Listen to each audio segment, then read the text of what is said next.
this one? One. Actually, I need 205. Yeah. He has 295, Eric. Yes.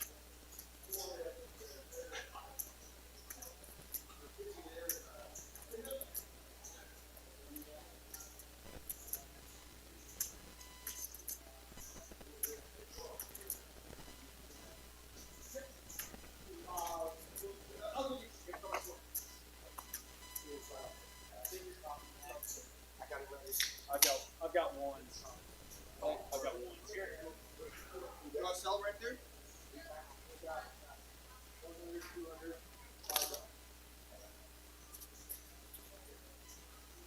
But like talking to people is something I really enjoy. Actually, I'm an introvert. I've never really So you just be But we'll leave that one seat right there. the older I get, the more there's some one. There's more 10 interesting ones. it is. Thanks, thanks.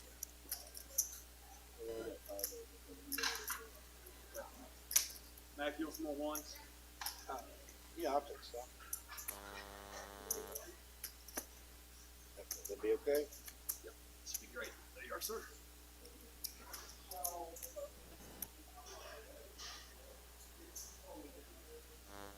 I didn't think you started beating them up over there. Mac. I didn't think you started beating them up. Only reason I agreed to play in this damn game out here is I didn't think Max would be here. Well, I'm gonna be real. I got up with the guy next to the bank stuff. I think I made Mac mad. So I was like, this is gonna get bad here. We're gonna take crazy. Let's go. If I see somebody.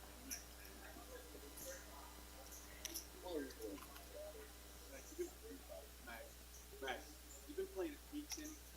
Yeah. You played that 2-5 game Yeah. with Doc? With Doc? No, I missed that one.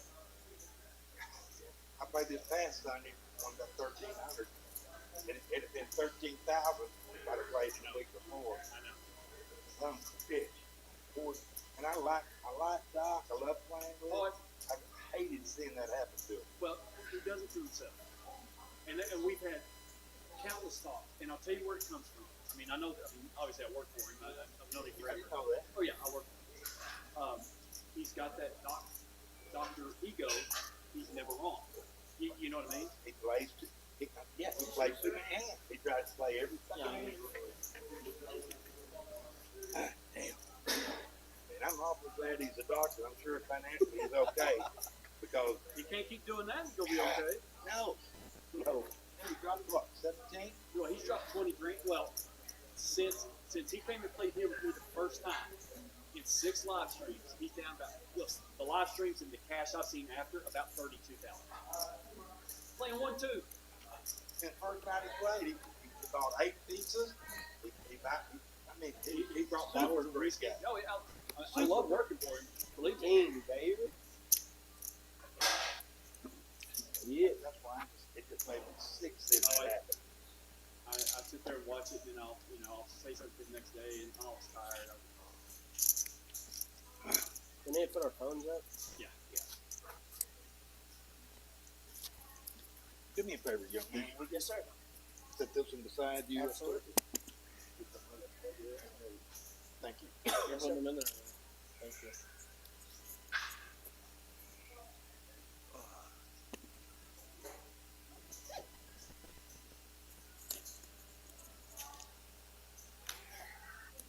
Mine's in my back pocket. Is that okay? Yeah, Green is good, right? Green is good, right? Yeah. I don't think they have enough. They don't have enough mics, right? So I don't need one. They started off with enough. Well, we burned up a couple because we didn't realize that left them on the charger, they were burn up battery. So 2 of them melted. A 2 of them got away. stolen. I'm just leaving it there. Take it there. If you really want to get on this, Just. The first or second time I played on stream, I get up, go to the bathroom, and somebody else was in there. Oh, it was Sewell. His Sewell busted out. So I'm in the bathroom. forget I got my mic on, or whatever. And I'm sitting there pissing, and Mike Sewell's like, God damn, that was rough. I said, man, sorry about that. That son of a bitch. So I come back and sit down, right? And I'm like, shit, it was right in the middle of the stream, too. Okay, that same stream might want to Josh over there still have Well, it sounds like we got the table mics up tonight, which is good. We'll be able to hear some chatter. Yeah, there was that dealer over there just kept, and I was just like, well, they won't let me go over there. I'm sorry. You know, and stuff like that. And I was like, We straddle. Tonight's our one night off from tournament poker. We usually have a tournament going on at Poker House Fort Worth around this time every night. 4 nights a week. It's a $1,500 guaranteed free roll. You get your first 5K chips for free, and then there's additional opportunities to purchase chips all the way up until the break, where you can do a big add-on. Usually gets about 30, 35 people. And then the free rolls in the morning time happen 7 days a week, every single day, starting at noon. You tell me. Late registration until about 1:30, and a similar format, only the add-on is smaller in the daytime. And there's a $500 guarantee as opposed to $1,500 in the evening. And that is Monday, Thursday, Saturday, and Sunday in the evening. That $1,500 guaranteed free roll. Tuesday and Friday, we run a $100 re-entry tournament, also with a $1,500 guarantee. That's just a straight $100 buy-in. There is a $50 add-on. But tonight is our live stream night.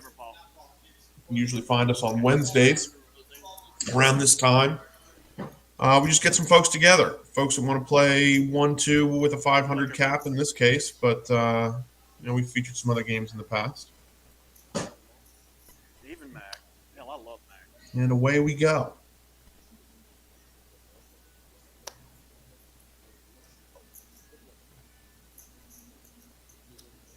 That's DJ in the 5.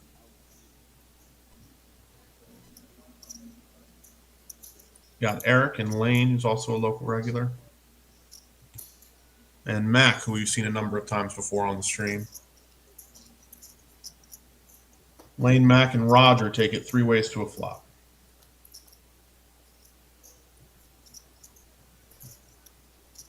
We got a set. First hand of the night, Roger flops a set.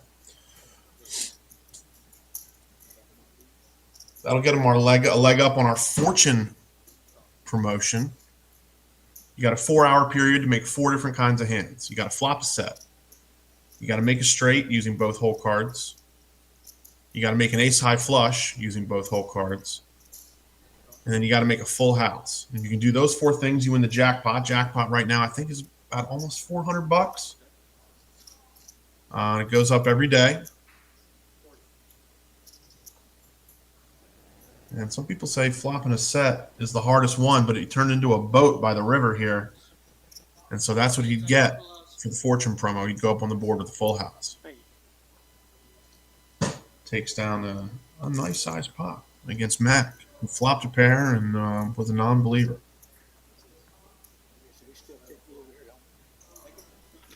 It's tough to flop a pair. Just watch. He'll let you know if you're good to go. And you don't have to do all that as long as they're on their phone.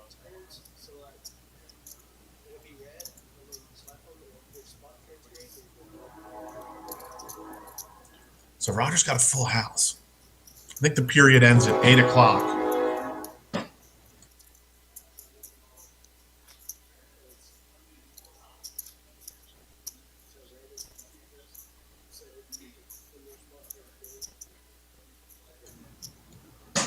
So if he can make the other 3 hands, the straight, the ace high flush, and just flop a set and have it stay a set, not turn into a full house like it did, then he wins the Fortune.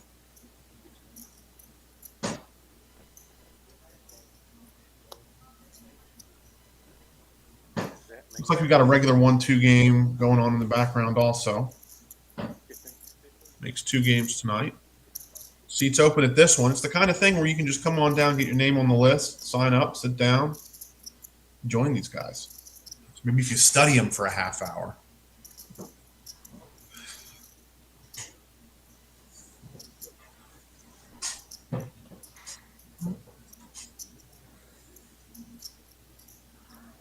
Looks like we're going 4 ways to a flop here for 15 bucks each. Nines was ahead pre-flop, and nines looks like it's doing good here as well. Flop in a set. Roger's got that flush draw.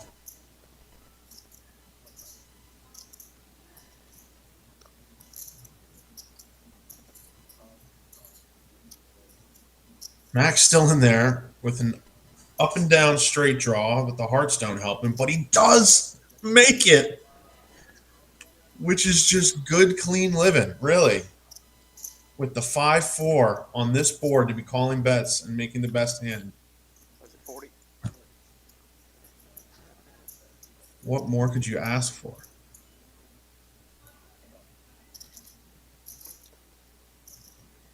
He's just playing it for a call, which keeps everybody into the river, where a third hand takes the lead. This time, the King of Hearts. Everybody's got monster hands. Everybody's scared of the Ace of Hearts, though. So it goes check, check, check on the river. King of Hearts takes a relatively small pot. Where's the rest of that pot? Set of nines, turn straight, rivered flush, $175 pot. All right. It counted for your origin thing. Five-handed game. The craziest things always happen in five-handed games. Flop set. Yeah, but you gotta win it.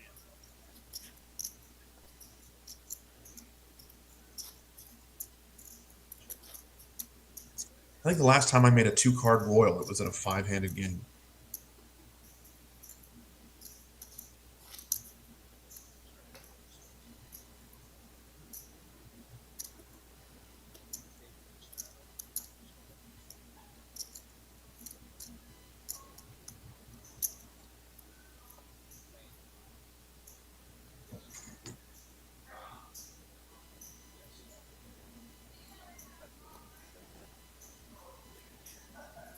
Sorry about that.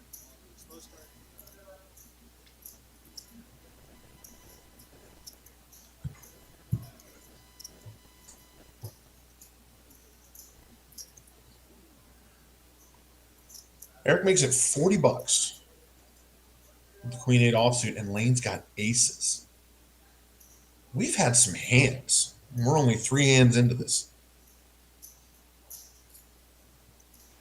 You can play this for a 3-bet or a flat call. Yeah, I like the 3-bet. When you're up against other strong hands like kings, queens, this is how you get all the money.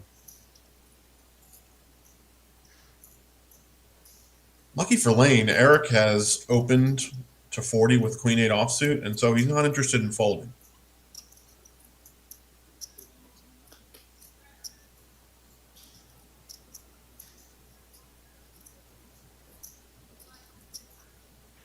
Not a great flop.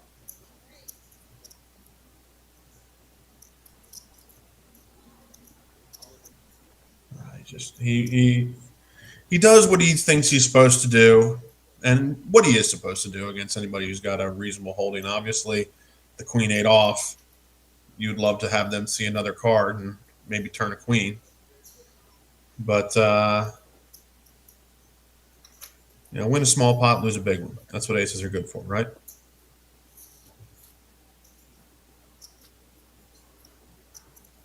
Oh, good thing you didn't limp in there.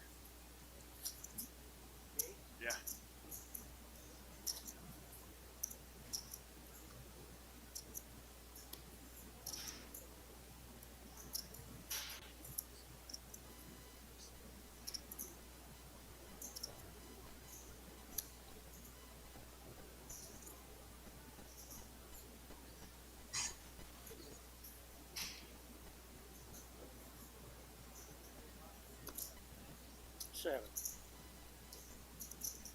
Roger's going to open things up with the ace queen offsuit. He's going to make it $7. DJ's got aces. What is happening? 32. I don't see Roger folding. Nope. Just a call. That's good. Take it to a flop. Pray for no queen on Roger's behalf. Oh my gosh.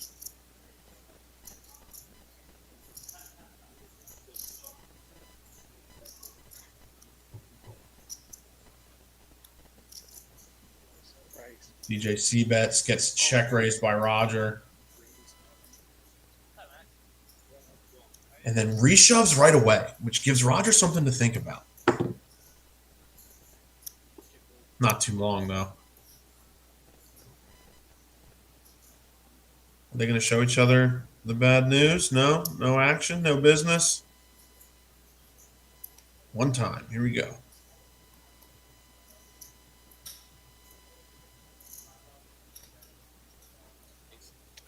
Roger's got the ace of spades, but that's it. DJ shows him the bad news.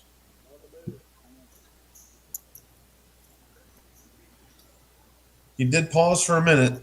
He thought briefly about whether his opponent could have kings or queens, but this early in the session, I think you just get it in. To match the stack, right? Get it in. You just got a pile. Match the pile. Try again. Might be a 75% match. Right? Right, Sean? Insane hands. Like 4 of them right in a row.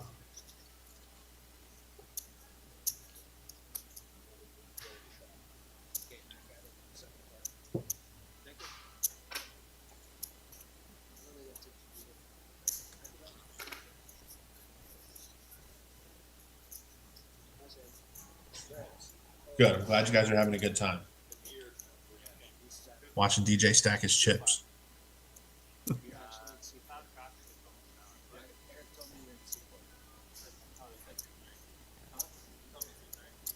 Listen to Eric. He's on the thing.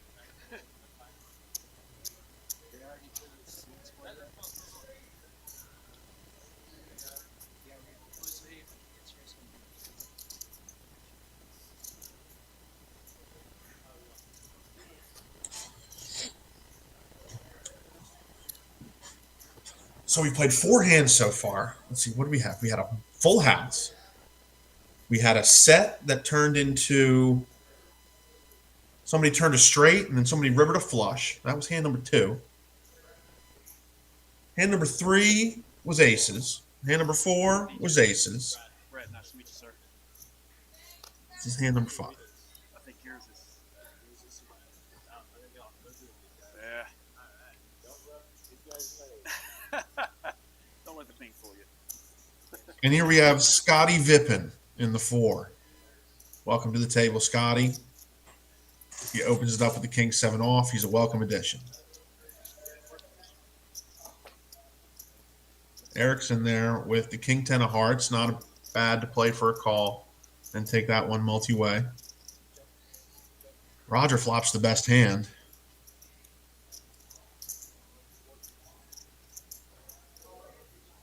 Scotty taking the lead. And takes it down. Welcome to the game, sir. Thank you. There you go. Welcome.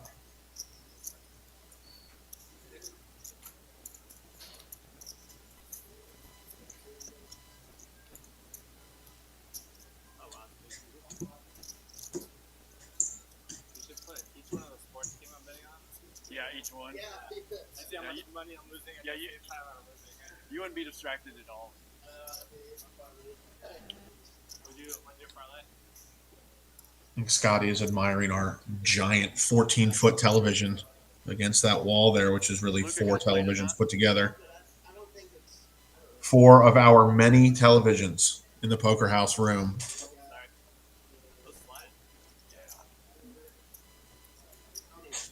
Watch all the sports action and the live streams we put up. We like to broadcast these things, the next day when folks are playing the free roll in the daytime and when they're playing cash games. Some of those TVs are always occupied by some of this stream. It's fun to watch the old hands that happen.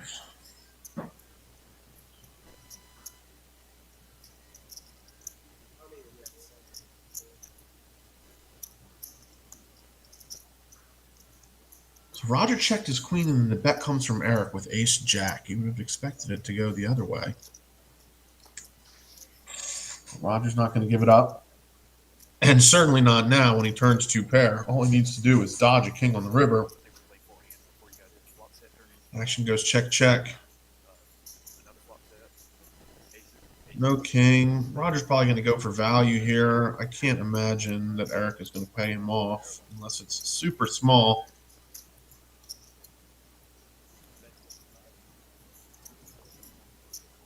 No, he lets it go.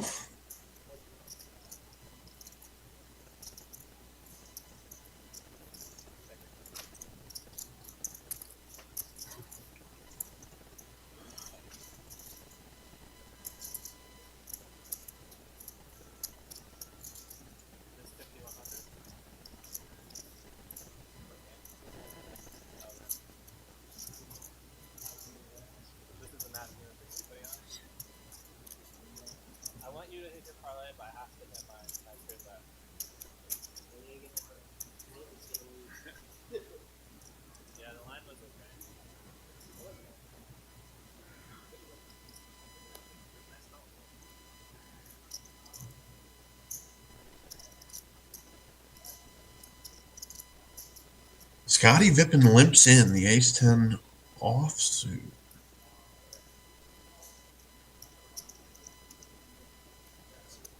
Or something's happening here.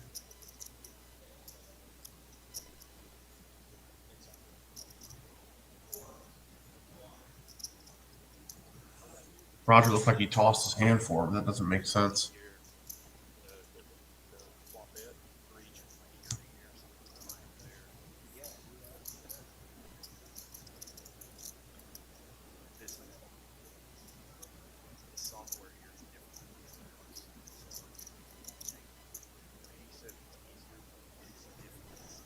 Oh, we've got action here. We've got a $15 raise, but it seems like this action came before the cards could be read. And so the action tracker didn't pick up after. But the players began, playing their hands. So that makes sense. So we got a raise and a call. Scotty comes along out of the big blind. Yeah. That makes sense.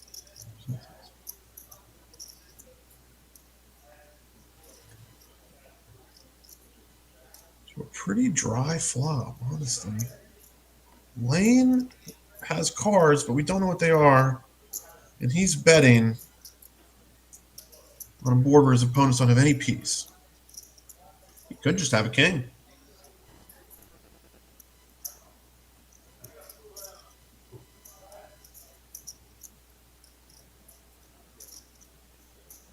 He has 7-5 suited.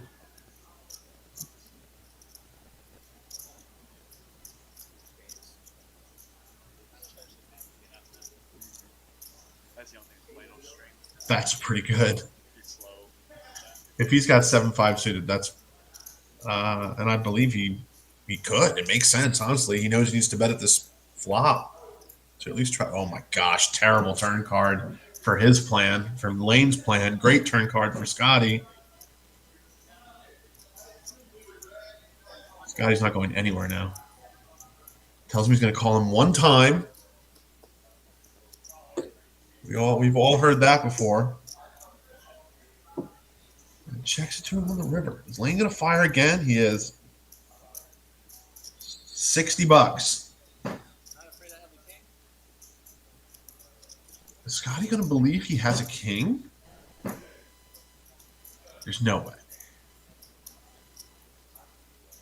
It's only $60.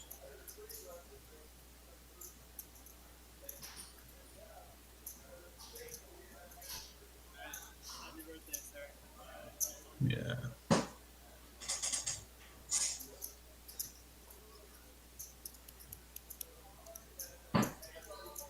No king. Scotty takes it down. Unlucky Lane. Like, he definitely would have succumbed to the plan if not for that turned ace, I feel. It's good to be sticky a little bit in that spot. With your ace-10s, ace-jacks, ace-queens on a paired board.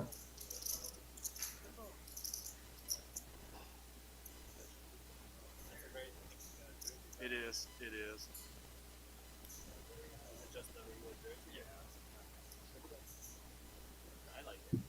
appreciate it. I ride Harleys all the time. I don't ride Harleys. I wear neon.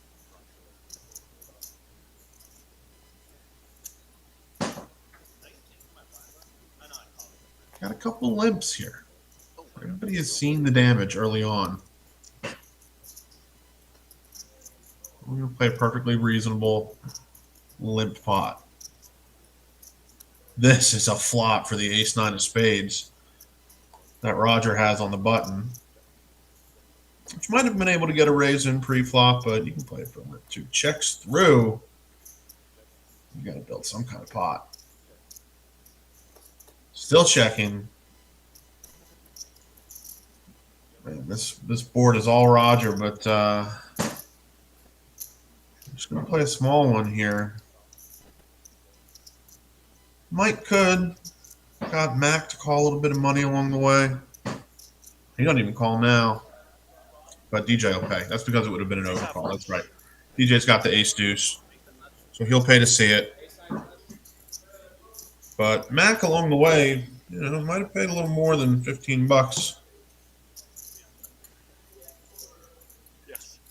But I actually don't hate the check on the flop. If you bet and then get checked raised, it's not a great spot to be in. You don't want to get blown off your hand. It's too strong. But it is only ace high. I think on the turn, maybe Mac wouldn't have come along then, but any hand that had a spade in it presumably would have considered a call for a small amount. That river ace was nice. Yeah, except it's not flush for him. Not for DJ. It's called fortune, so you got to get flop a set. You can't turn in anything else. You got to win the hand. Like ace high straight, full house. Ace high flush, full house. That's right. Ace high flush. Any straight. Yeah, he's already got 2 of them. Set, straight, flush, full house. Those are the 4 you got to do. Flush has to be ace high. And you got to use both your whole cards and win the hand. So if you flop a set, you better get it in. Because if it runs out 4-liner to a flush or 4-liner to a straight, or you turn to a full house like we saw earlier, that's what you get. Run that promo for a little bit now, like 2 or 3 weeks. It's pretty popular. It's pretty fun. Now that everybody's got the hang of it, I think it's a good time. We got that promo. We got the Road to Vegas happening. Anytime you enter into a tournament of any kind, that's a daily event. So, like, if we're running a premier event, but if you run in any of our daily events, any of the free rolls or the $100 re-entry on Tuesday or Friday night, you automatically get points on the Road to Vegas. And the Road to Vegas is a multi-week promo, 20 weeks long, where we track on a leaderboard everybody's tournament performance. And then we have a big tournament at the end where first place gets a seat into the $10,000 main event in Las Vegas at the World Series of Poker and $1,000 to travel with. And we're going to give away 2 of those. One of them is going to be the winner of the big tournament that everyone's building chips for along the way. And the other seat is going to be given away at random to the participants that are in that tournament. Now, anyone can sign up.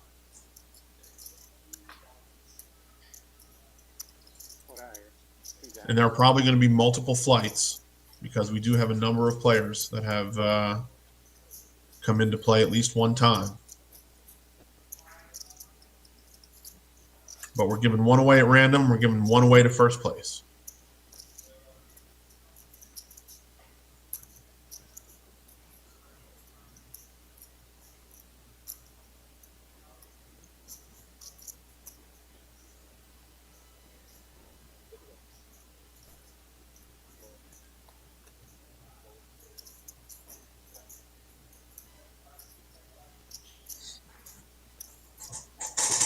Scotty opens with the king-jack suited, and Lane's got kings in the big blind. So he's going to 3-bet. And Scotty might make a call here. He's in position. He's got the king-jack suited.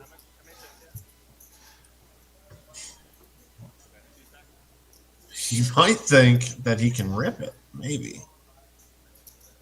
I know sometimes there's some crazy 4-betting strategies with the king 10 suited, but nope, just comes in with the call. Lane's going to play a pot out of position with kings. Here comes the ace high board. Oh my god! Ace magnets. That's what the kings are. Ace magnets. Lane slows down as you would expect. Scotty's got a gutter ball, so he's going to bet. Lane is sick and folds his hand. Oh no. Oh no. How much did he bet? He bet kind of chunky, I think. Like $65, $70. Yeah, it's really tough, especially because you know he's going to barrel again on the turn, especially this guy. Old Scotty VPIP. And if you come in with a last name that has VPIP in it, you're probably going to barrel on the turn, whether or not you hit a queen.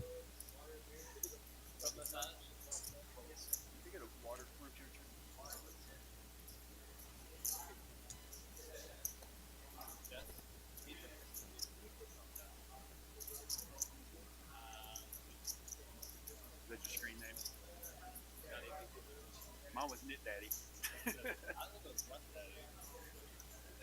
Yeah, they had mine as Knit Daddy for a long time.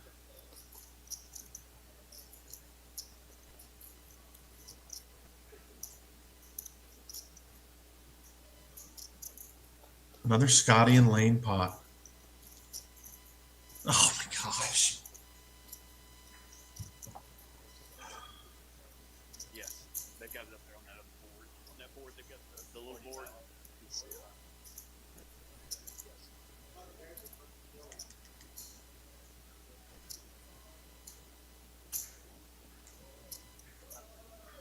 Show him the queen?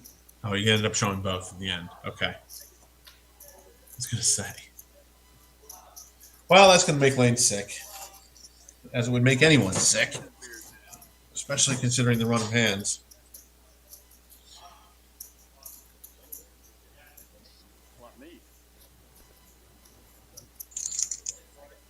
The first dozen have not been great. Oh, thank you, For sir. some.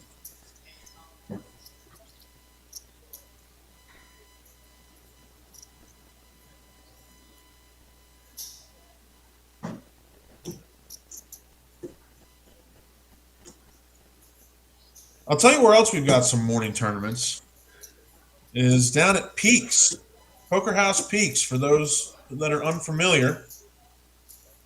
Card Club Peaks in Dallas. Recently, we partnered with them. It's now Poker House Peaks. And they've got a $1,000 guarantee that you can enter for $60 every day of the week, Monday through Friday. Pardon me, not weekends. But very similar time slot. Not actually exactly the same time slot as the Fort Worth free roll. If you prefer a straight tournament, there's a $1,000 guarantee. It is. Okay, it just looks really crowded. At the Peaks property. $60 entry. Pretty tight at Peaks. I think your first entry, $40 goes to the prize pool. 20 is reserved for your access fee. And then every rebuy is 100% to the prize pool. This room is either Pretty good value for $60 in the Dallas area if you can't get out to Fort Worth or Burleson. Yeah, it freezes it here. There you go. Yeah. Yeah. Yeah.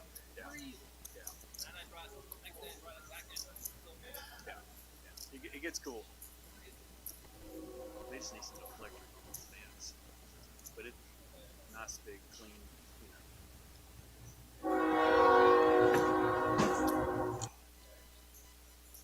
This like RF whatever. What's the great Japanese? You get that tattoo. They're like, oh,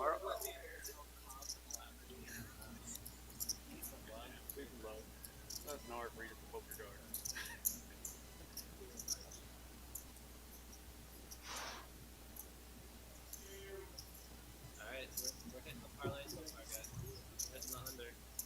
Please stand by for card reader error. Classic card reader error.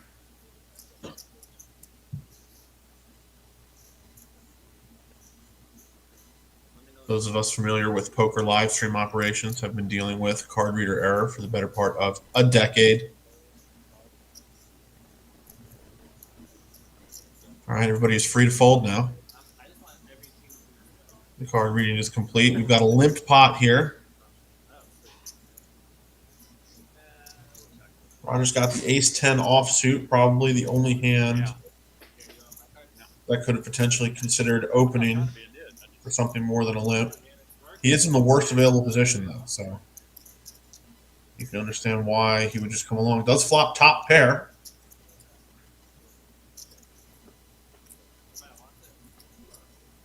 Check through to a turn.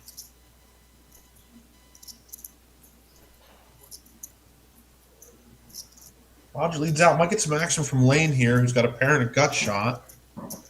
Max got a king and a mystery card, and that's going to go in the muck. No straight for Lane here. Let's see if Roger can extract some more value. He goes for another 20. And Lane's going to look him up.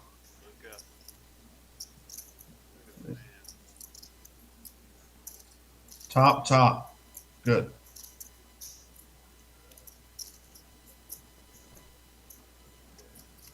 Damn, that train was loud. Oh, pardon my language. Yeah, I was hoping that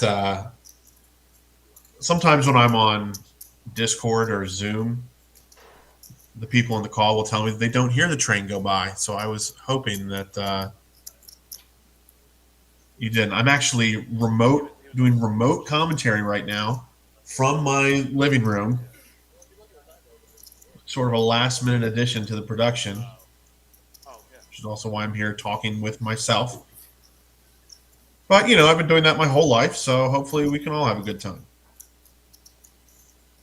And I'll try to hit the mute button when that train comes by. That's, I'll tell you, they did not mention that when they were showing me the apartment.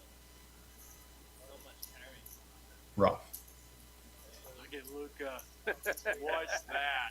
Mr. 3 We got ourselves a nice little six-handed game here. For anybody just tuning in, 1-2 no limit Texas Hold'em with a 500 cap to start. And they are playing match to stack, although I don't think anybody has taken the opportunity to do so just yet. We're 14 hands in. The first 4 or 5 were high-octane gasoline. And honestly, the chips have been flying the whole time.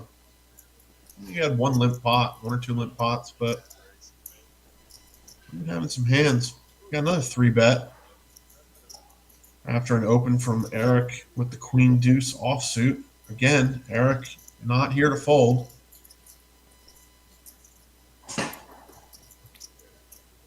So he'll play a pot out of position against Lane.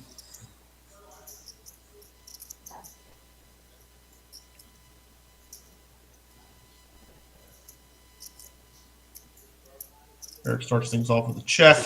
Lane checks behind with a gutter and 2 overcards, which he drills. And it's bad news for Eric because he makes top pair. Is Lane going to get a raise in here? He does. Makes it 35. 50. Might have made it 50. Rivers a brick. Eric checks, playing pot control. Lane rips his last $113. Hopefully he can get paid off here. But I don't think so. Looks like Eric showed him the queen and then laid it down. So this is a special button. Oh, you put the chip on there. Smart. That's smart. I love the button. It gets read by the thing. It's so cool.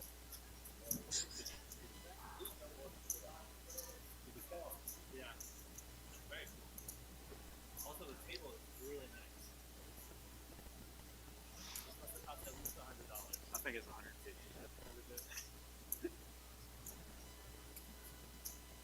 Yes, the ambiance of me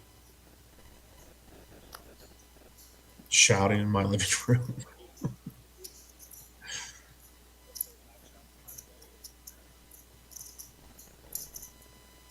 Roger's got a suited connector. He's in there. DJ throws his nickel in. Suddenly we're 4 ways to a flop. Some clubs would be interesting. Ace-high board could potentially bring some action too. 2 players flopping top pair. Roger's got nothing, no pair, no draw. We all check through. Turn brings a bet from DJ with the ace-8. Eric's got bottom pair. Lane's got a kicker problem. River pairs the board. Brings a chop for Lane. Eric takes a stab at it. You got to admire the ambition. And DJ and Lane, it looks like, are going to chop this one up. Hello, Corey.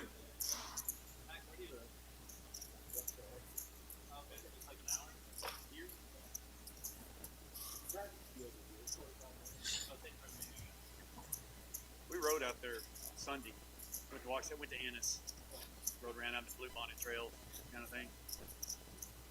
We stopped. Is it in Waxahachie or is it Ennis? I guess it was Ennis. Clyde's little bar downtown. Yeah. Apparently there's a bank across the street that Bonnie and Clyde robbed or something.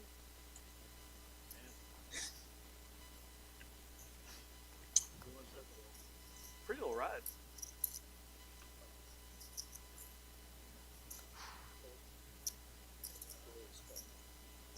Scotty not VPIPing as much since that run he had with Lane.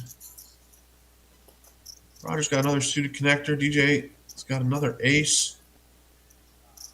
And there they are. The other 2. This could bring some fireworks.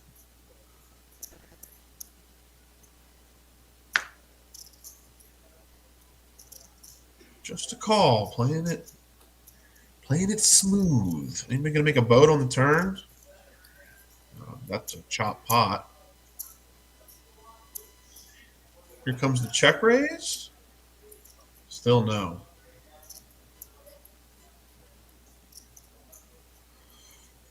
Brick River goes check, check. Both players show the ace when we chop it up. Where's the rest of that pot?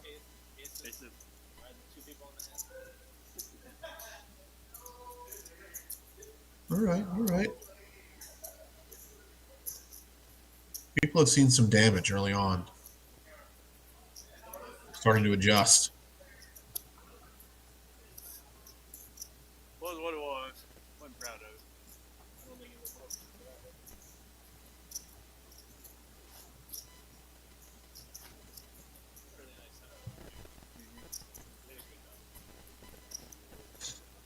Oh, yeah. Yeah, absolutely. Six-handed?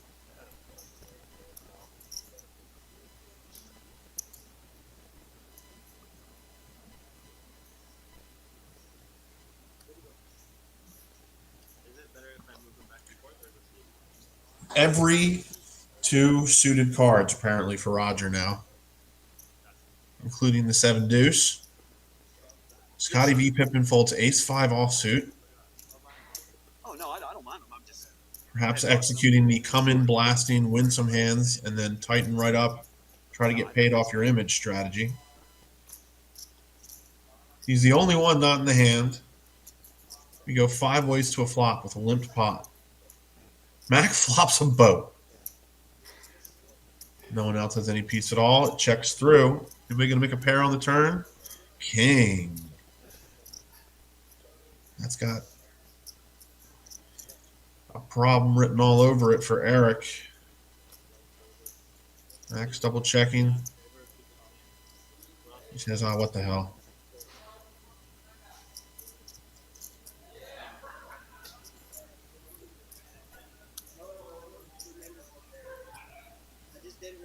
Well, I got to check again after that act. Yep, you did. Eric wisely checks behind, and Mac has to show everyone the little game he was trying to play with his flopped boat.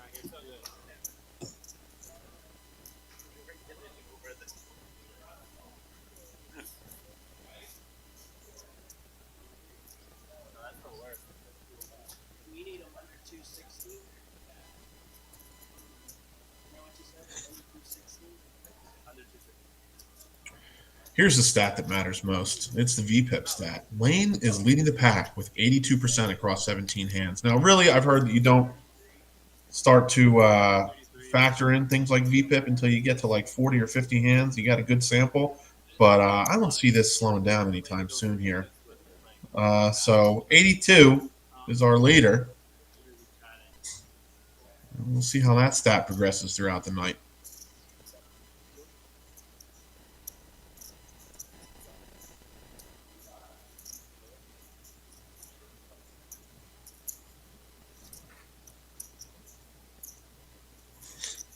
Three players in here for $7 each. Eric, Lane, and Roger. Both Eric and Roger have some suited queens. Lane is sharing a 5. No. This will pick me up. There's been time for string out of preparation. It's all I was totally do that. Oh, I've done That's got nothing for nobody. And a guy that busted out and the strings in there. Eric's got a backdoor diamond draw. Yeah, it's all.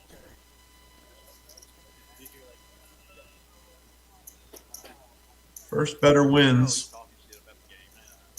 Yeah, oh, I got you. Huh? Eric wants there to be a little bit of a pot if he's going to make a flush. So he leads out and takes it down. It's always nice to take a pot down with queen high.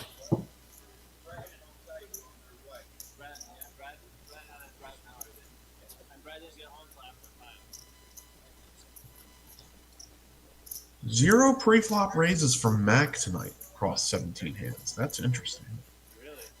Roger, Eric, and Lane tied with 33%.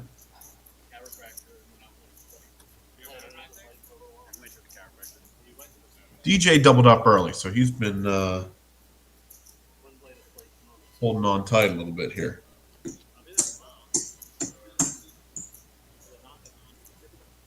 Got to play the rush, you know. Folds the suited jack. Jack's got 5-4 on the button, so his $2 go in.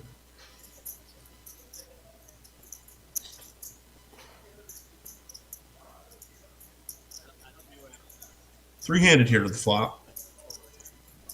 Scotty makes an 8. Mac makes a gut shot straight draw. So that's going to cost $10, which Scotty will gladly pay. Again, tough to make a pair. Scotty checks again.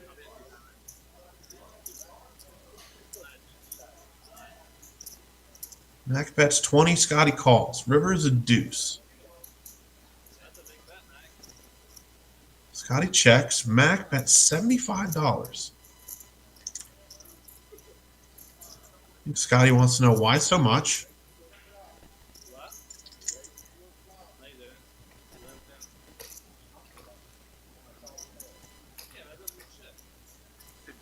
They're now comparing versions of events with one another. It's trying to determine who's the liar.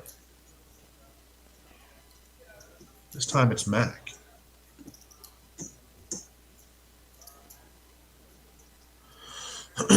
I get where Scotty's coming from. It's tough for a queen to bet twice. So it's kind of like an ace or nothing. Second night of back-to-back. You didn't want to play the whole game anyway.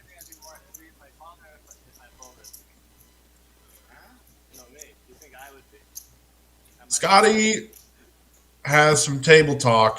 Speech play is the word. I don't know how much time Mac has for any of that.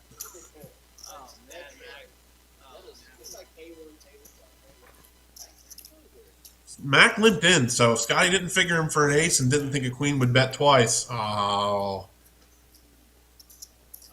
he let it go. Did Mac show him the 5-4? That would have been nice. Excuse me. Where's my cough button?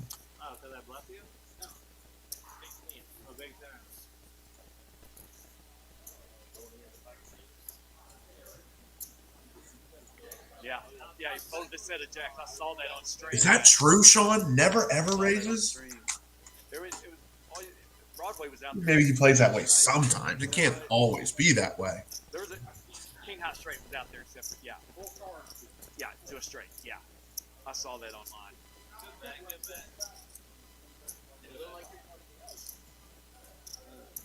Yeah, hell of a job, Mac.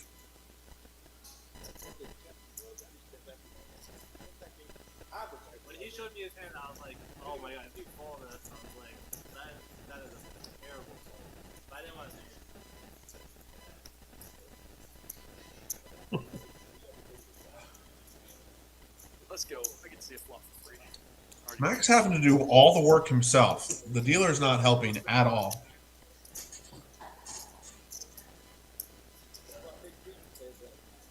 Yeah, but he was. I believe it. I totally believe it, Sean. You know what it was? It was the pressure on how much money it for him. I remember, I think it was the first stream that we had, Mac was playing. And I remember developing an opinion that was similar to the one that you just said, Sean. And then he came on like the next week or a week after, and he was mixing it up.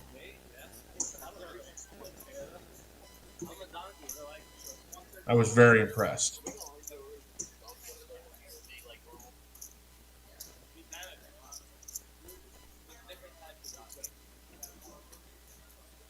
He was very aware of how he appeared on that first stream, he was using it to his advantage. You know, when you do that, the camera's still on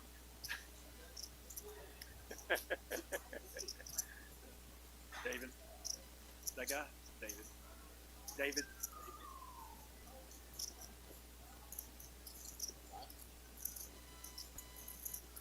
Aggression frequency, everybody at 0%. Well, I gotta put this under the button now. Or do I move the button off? given I don't know what that means, and I generally consider everyone at the table to be a nice guy and not have a lot of aggression, that makes sense. So maybe it's the area. Yeah, it's like a square. Just sit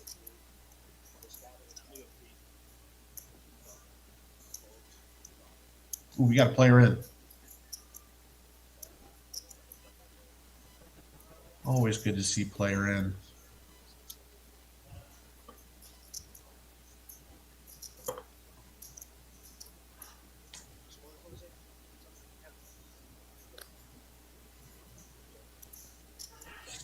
Monotone board, which is scary for everyone, and also the ace wants to check too, so it's very easy to get a check through from everyone here. And diamond comes right away, which earns more checking. And now DJ's going to try to get some value. Might get looked up by Lane.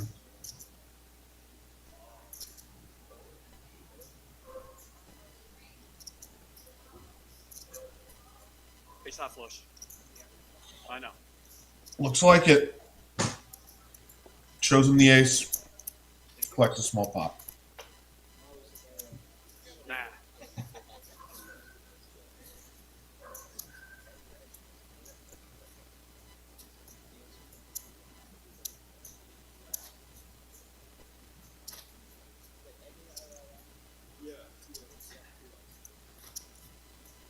Testing 1 2 3 1 2 3. Oh, there he is. Thank God. Hey, Reese, how you doing? We are here. I've been listening to the live stream, and boy, it started out with a bang, didn't it? It sure did. The first 4 or 5 hands there were pretty wild. I'm glad you're here. I need a Pat Summerall for my John Madden. Yeah, you've been doing absolutely fantastic, and it's really not so bad. But if you could line up that train with some pots being shipped, that would be amazing. Yeah. We have Scotty V Pippin, which is the best name I've seen on stream in a while. Pocket Kings. For sure. Yeah. I guess I need to get a mic filter or something to get that train noise out of the mic. Oh, but now you know what I live with. I live with it's fine. It's fine. Yeah. 55. I think that's the biggest bet we've seen so far. The Yeah. biggest pre-flop bet, yeah, I'd say Yeah. so. We had a Yep. little bit of $40 action. I think we got a three bet from Lane earlier. He had aces against the Queen Yep. Eight, but yeah, putting the three bet in means that the Kings take it down pre-flop. Not even the threes want to come along and play. So where are you at right now, Reese? I am in Sweetwater at home. I am flying to Texarkana in the morning Oh to yeah, pay a little visit to our Tex Line card house there in Texarkana. Have you ever been over there yet? I have not yet had the pleasure. It's a quaint little club, kind of like San Angelo or Odessa, like the Celebrity Card Club in the River League. They have a good little crew there, good little following of poker, and we're going to be kicking off a $10,000 guaranteed tournament. Starting the first flight is Friday. That's great. So it's a multi-day event then. Say that again. It's a multi-day event. You got It is. It is. We've got Friday, Saturday, Sunday, and then Friday, Saturday, I believe. I believe there's 4 flights to a day 2, and it's only $140 entry, and it's their first kind of multi-day flighted tournament. I'm pretty excited to see how it goes. The customer base is pretty excited about it, and it's going to be a lot of fun. Yeah, it sounds great. Just a regular no limit hold'em, or Just regular no limit hold'em, $140 entry. Of course, re-entry just like any other one, and $10,000 guaranteed tournament. They're calling it the Beast Texas Barrage. Beast is in capital E East. I guess that's kind of a Texarkana East Texas thing. Beast Texas. all right, East to the East. Yeah. Yeah. So the Beast Texas Barrage starts this weekend, and I'm going to be there to help them kick that off, and then I'll be flying back to Midland for the $50,000 zero entry tournament that players have qualified for, and we'll be awarding $50,000 prize pool to 66 entries that qualified, and I'll talk more about that here in a second. We've got some action going here. We got a middle set against some aces. So yeah, Lane opens pre-flop. We get a bunch of callers, and on this board he rips it in for $128. Yeah, Gets we got flat called by a set, and then called again by King Queen. Aces turned top 2. Yeah, just at third place. Aces in third place. Imagine this that. pot is not done. I think Roger's got $147 left that he's going to get in here, and he's going to get looked up by Neil. Yeah. Now I'm just this is Neil the one go ahead and leading out there, and Roger's going to go Yes, ahead and do sir. the rest of it. Yep. We got Roger here in the 2 seat. So 3 away all in. Away. And very few outs for most of them. And that's not going to be one of them. So big triple there for Neil. Minus about 120 it looks like, but aces first to worst, 3 ways.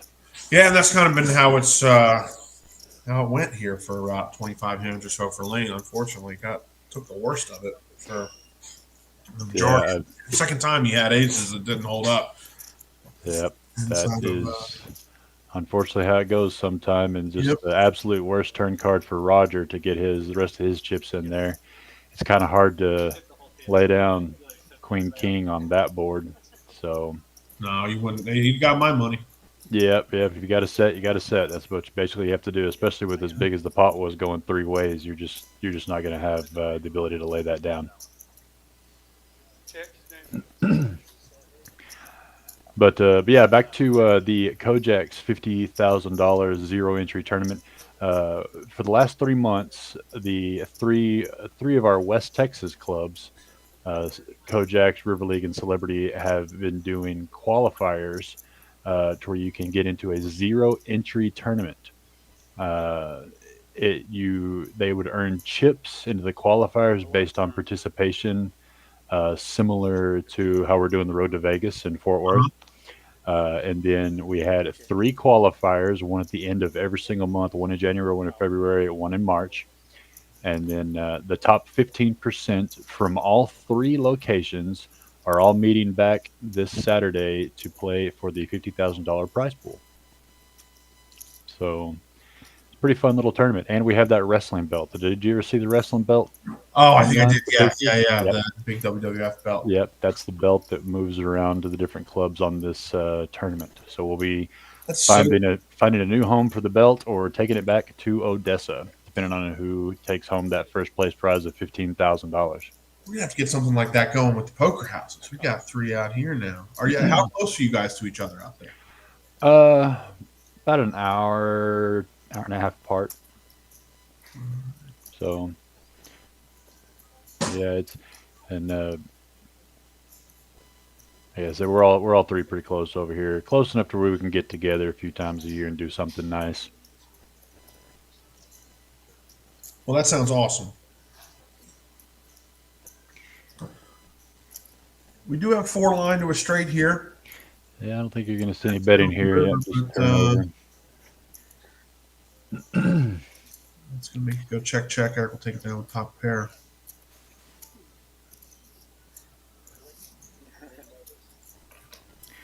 So which of those clubs is your hometown, Reese? Where do you none of them. I live near Abilene, Texas, which is about an hour and a half from the clubs, and I just flit around between all of them. So I know the feeling. yeah, you do. Your commute's a little further than mine, but yeah, I live near Abilene, Texas, and I run around to the River League in San Angelo, Kojaks in Midland, and Celebrity Card Club in Odessa. Of course, Midland and Odessa, they're only about 20, 30 minutes apart. They're kind of sister clubs, so they're kind of one and the same, but I'm so about an hour and a half straight south or an hour and a half straight west for me whenever I go to work. That's kind of similar. We got the Burleson location and the Peaks location out here. It's about, I'd call it 45, 50 minutes door to door with no traffic. Yeah, I lived in Burleson 100 years ago for about 2 years. Yep. And so I'm really familiar with Burleson. That's awesome. And can't wait to head over that way and come check out the Poker House Fort Worth location. I still haven't been there yet. Still haven't come and check that out. We've been too busy doing all these other tournaments. Yeah, you got to come check us out. Let us know. Get you some of the Burly Bird wings. Local Burly Bird wings. Okay. Yes, Burleson. We got Burly Bird. They are an excellent wing place. We get them. Like we did Super Bowl parties and stuff like that. Huh. Yeah, I haven't been to Burleson in probably 15 years. It's now. Granted, I've only been here since July of last year, but my understanding from the local tell is that it's a happening little place now. You know, it didn't used to be the size that it is now. Yeah. Well, there's been some big population growth over the last 5 years or so. Well, the Dallas Fort Worth, that's where they expand is out. Yep. And, that's why you've got a lot of the suburbs growing. But I loved Burleson when I was there. It was a great little town. I said little, but you weren't far from Fort Worth. You weren't far from the action. Yeah, and honestly, you hop right on right on 35, and I'm in Austin in just over 2 hours, 2 hours 15. And that room, boy, if you haven't been down, I know Reese, you were down there, but anybody watching, if you haven't been down to check out that room, you got to get down to that room. It's a beautiful room. Have you tried any of the new food they've expanded? I've tried all of the new food. What do you think of it? You like it? I have not had a single thing, and I mean this honestly, that has been bad yet. It's great. All excellent. It is really, really good food. It's like, I was looking at some of the pictures on the Facebook page for Poker House Austin, some of the menu expansion, and it all looked good to me. Yeah, they got that. Honestly, they got, there's in Austin, there's a lot of small business, right? And so folks kind of share spaces. And that's kind of what's going on in this kitchen. They got 3 restaurants of different varieties in there. And sort of depending on, the schedule of, who's in there, you can get off one of 3 different menus. But all 3 of them are delicious. That's fantastic. Yeah, it's what I was looking at. You still got some soul food options. You still Yep. got some Asian options, and just some good old American options. That's right. We And got classic poker room fare. And during the daytime, there's some soul food options. Yeah. And then we just got a recent, the Asian option that has been. mhm. If you haven't tried these wings, which honestly they weren't there when you were there last, you got to go down there and try these wings. Oh, I definitely will. Just for Yeah. the wings, it's worth the trip. I am a fan of food. I promise. Some of the best wings I've ever had in my life, honestly.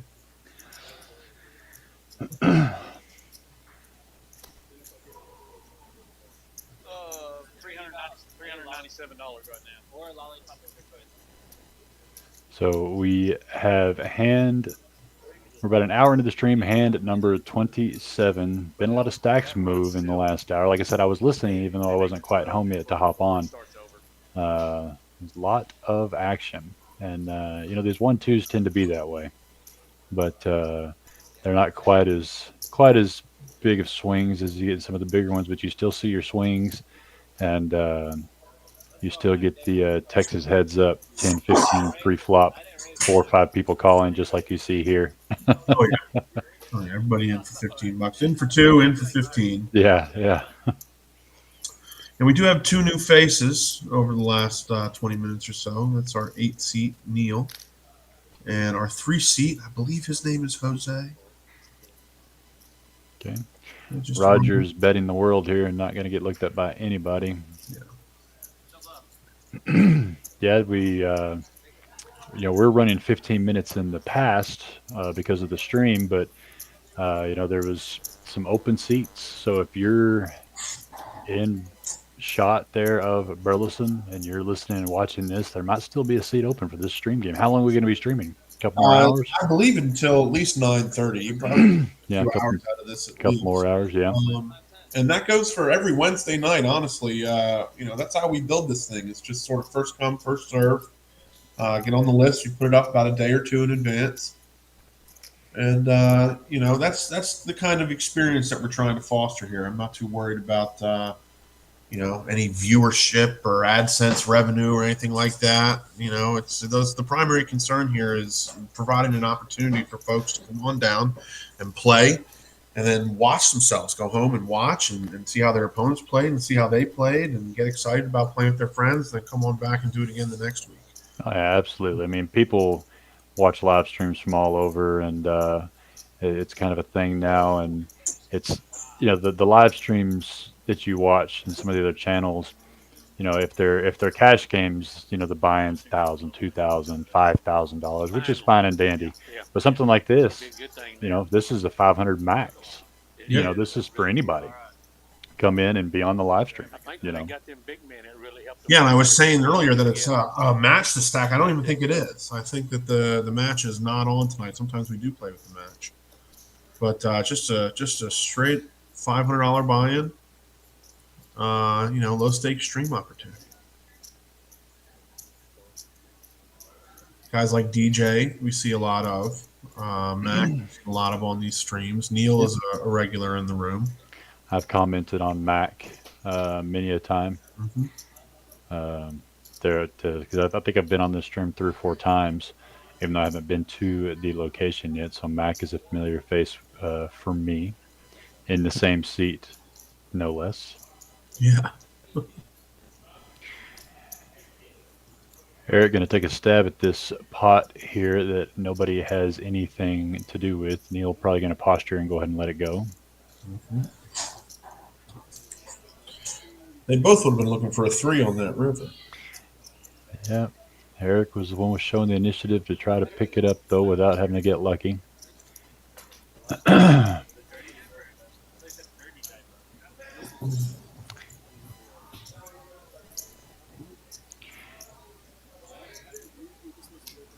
Yeah, Mac is the only one that I specifically remember from previous streams. He played in some of the bigger games on the stream, but it's refreshing to see him in these lower limits, lower stakes as well, because that's just somebody that just likes poker, that just likes to play. The money doesn't matter. He can play for 500, or he can play for 5,000. And I personally like those kind of players. Yeah, he loves the poker and he loves the poker streams. It seems like Yeah. every time there's an opportunity, he is ready to get involved, and that is awesome. Jose that just sat down is going to raise it up with Queen 9, get in on the action. Scotty's going to 3-bet him with the new Ace King, Ace Wheel suited. That's right. I do And, like a 3-bet. I like the play. And I like the call by Eric here. I would totally call with those cards as well. Yeah, I think it'd be a crime for Scotty to fold, but I do like the 3-bet versus just a flat call here. Yeah. To sort of keep all the good hands in your range. And a pretty healthy C-bet here to take it straight down. Eric unable to connect with his little sneaky low cards. Yeah, he needed a smaller bet from Scotty to try and realize his backdoor. Yeah, he had some good turn cards, but yeah.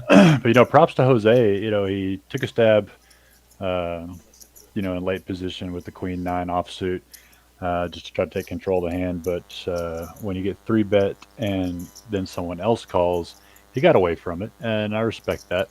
You're it's good to be able to recognize when to cancel your plans and just wait for another spot.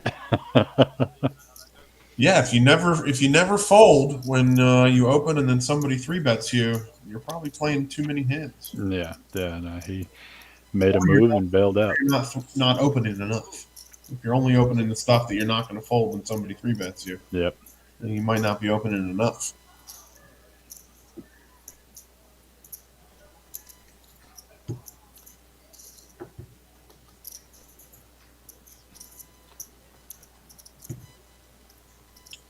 I actually have a stack of poker chips at my desk here. I'm going to contribute some to the chip clacking. You got something on board? Some poker house chips. That reminds me of probably, 15 years ago, like right after the poker boom, maybe, there was a really popular little gift, like a Father's Day gift kind of thing. It was a mini little poker table that you could set on your desk and practice shuffling chips on it. It had the felt. It was so you could practice shuffling poker chips on your desk. And somebody gifted me one of those for my birthday. That's cool. It was literally just a little miniature poker table, just big enough for two chips side by side in a little space, and it was literally advertised as practice chip shuffling while you're at work. like a hand rest almost. Yeah, you just sit there and instead of having those little stress, jingle bells, and wheel them around your hand, you sit there and shuffle poker chips at work. I guess. I'm for whatever reason I'm reminded of those like finger skateboards. Oh, yeah, those were a little before my time, but I know what you're talking about, or after my time. That yeah. I did not. Those weren't around. Yeah. There's aces again. This is the third game time in 30 hands. Yeah, hot it's a string game. What can you say? Yeah. Oh, gotta get the cards read. Number one issue.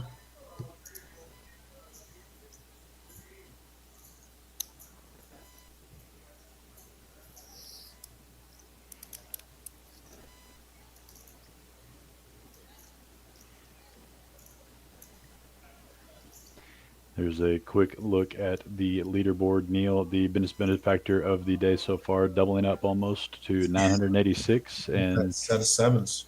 Yep. Liam's the only one we've lost so far, but with the way he ran, I do not blame him for calling it an evening and living to fight another day. Yeah. Roger made it 20 and got some rags to come along. Unfortunately, if the aces to give him action. Yeah, and it's about as good as you can ask for Mac. Yeah, he's calling bets here with that. Yeah, if those cards were read correctly. We may just be heads up here in this. Yeah. But Eric made a pair.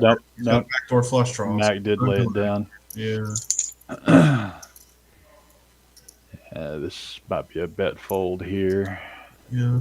It might seem like to Eric that he could be sticky because a queen means his opponent is less likely to have one, and we all know how tough it is to make a pair. Yeah, I yeah. think he's got aces. And I And bet you and that's a tough card for Eric to fold now, yeah. because now you're saying, do you really have a 10 or do you have a pair? He's just going to have to call it off. That was an 8 would have been about the only other card that could have came that he was going to put any more chips in there with a queen or an 8. Yep. So aces actually do their job for once and hold up with a decent pot against a marginal hand. Yeah. Now, who's the dealer? Count for him, you just bring This it is up. Minnesota Mike. Minnesota Mike. Yeah, I haven't learned the dealers yet at Fort Worth. I have to come meet some of these guys. Minnesota Mike, he's been with us since day one in Burleson. I think he's a friend of Eric's. Yeah, I think he and Eric went to high school together in Minnesota. Oh wow! So why didn't Eric go by Minnesota Eric? We got to ask him that. How does he get Minnesota Mike? It's got to be just for alliterative value. You figure. Oh, I know. I'm just giving Maybe Eric a hard Eastwood time. Eric. So you're not Iceman, worthy of, Eric. not worthy of the state name, buddy. Yeah, right. I think Eric's in the booth in Fort Worth doing the action tracker for us. He is, so we can blame Shout all out. these technical glitches on Eric. And, he's just fine. Yeah, shout out to Eric Anderson, the technical director of pretty much all the live streams. Yeah. And it's good to have him either on the action tracker or in the booth or at the table playing. Doesn't matter. We like his help everywhere.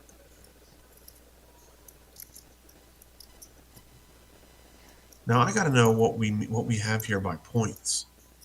Over here in the chat it says we have 1 point, which is good. No, that's just Streamlabs. They this is we're on Streamlabs instead of OBS, and it's just how long you are in the stream. You can do stream perks and allow people to watch who are logged in watching the stream can earn points for times watched. Trivia. It's like a little mini game you can build up with the chat that Eric is probably setting up, and so you can find out what your points are, and you can redeem points for a various number of things. Who knows? We might even incorporate that into the rooms, earning enough points online on the streams, and maybe get you a free appetizer or an hour's worth of poker or something. There's a million things you can do with the point systems on streams. That sounds fun, and any opportunity that I can get to earn free appetizers down at the Austin location, Absolutely, I accept.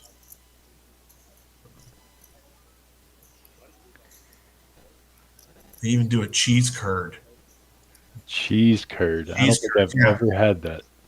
Fried cheese curds? Oh, you're not. You're missing out. Don't think I've ever had that. You're missing out, and you got to eat them with chopsticks. That's the real what you get, but it's the professional way to do it. Chopsticks at the poker table are honestly genius in my mind. Anything you can eat with a fork at the poker table is what I prefer, and not the fingers. Yep. The first time you see jiggities today, old Roger. That is true. It just flatting with VPIP's raised there. The alternative would have been a 3-bet that would probably been to 75 or so. Yeah. Given that he was in the small blind, it seemed like he wanted to just see a flop. Roger's going to go ahead and let the Scotty keep taking the lead on this hand here, but Neil's the only one that flops anything on the board. Mm-hmm. He's going to bet it. Quick call by Roger. Jose's not going to continue, and Scotty probably won't.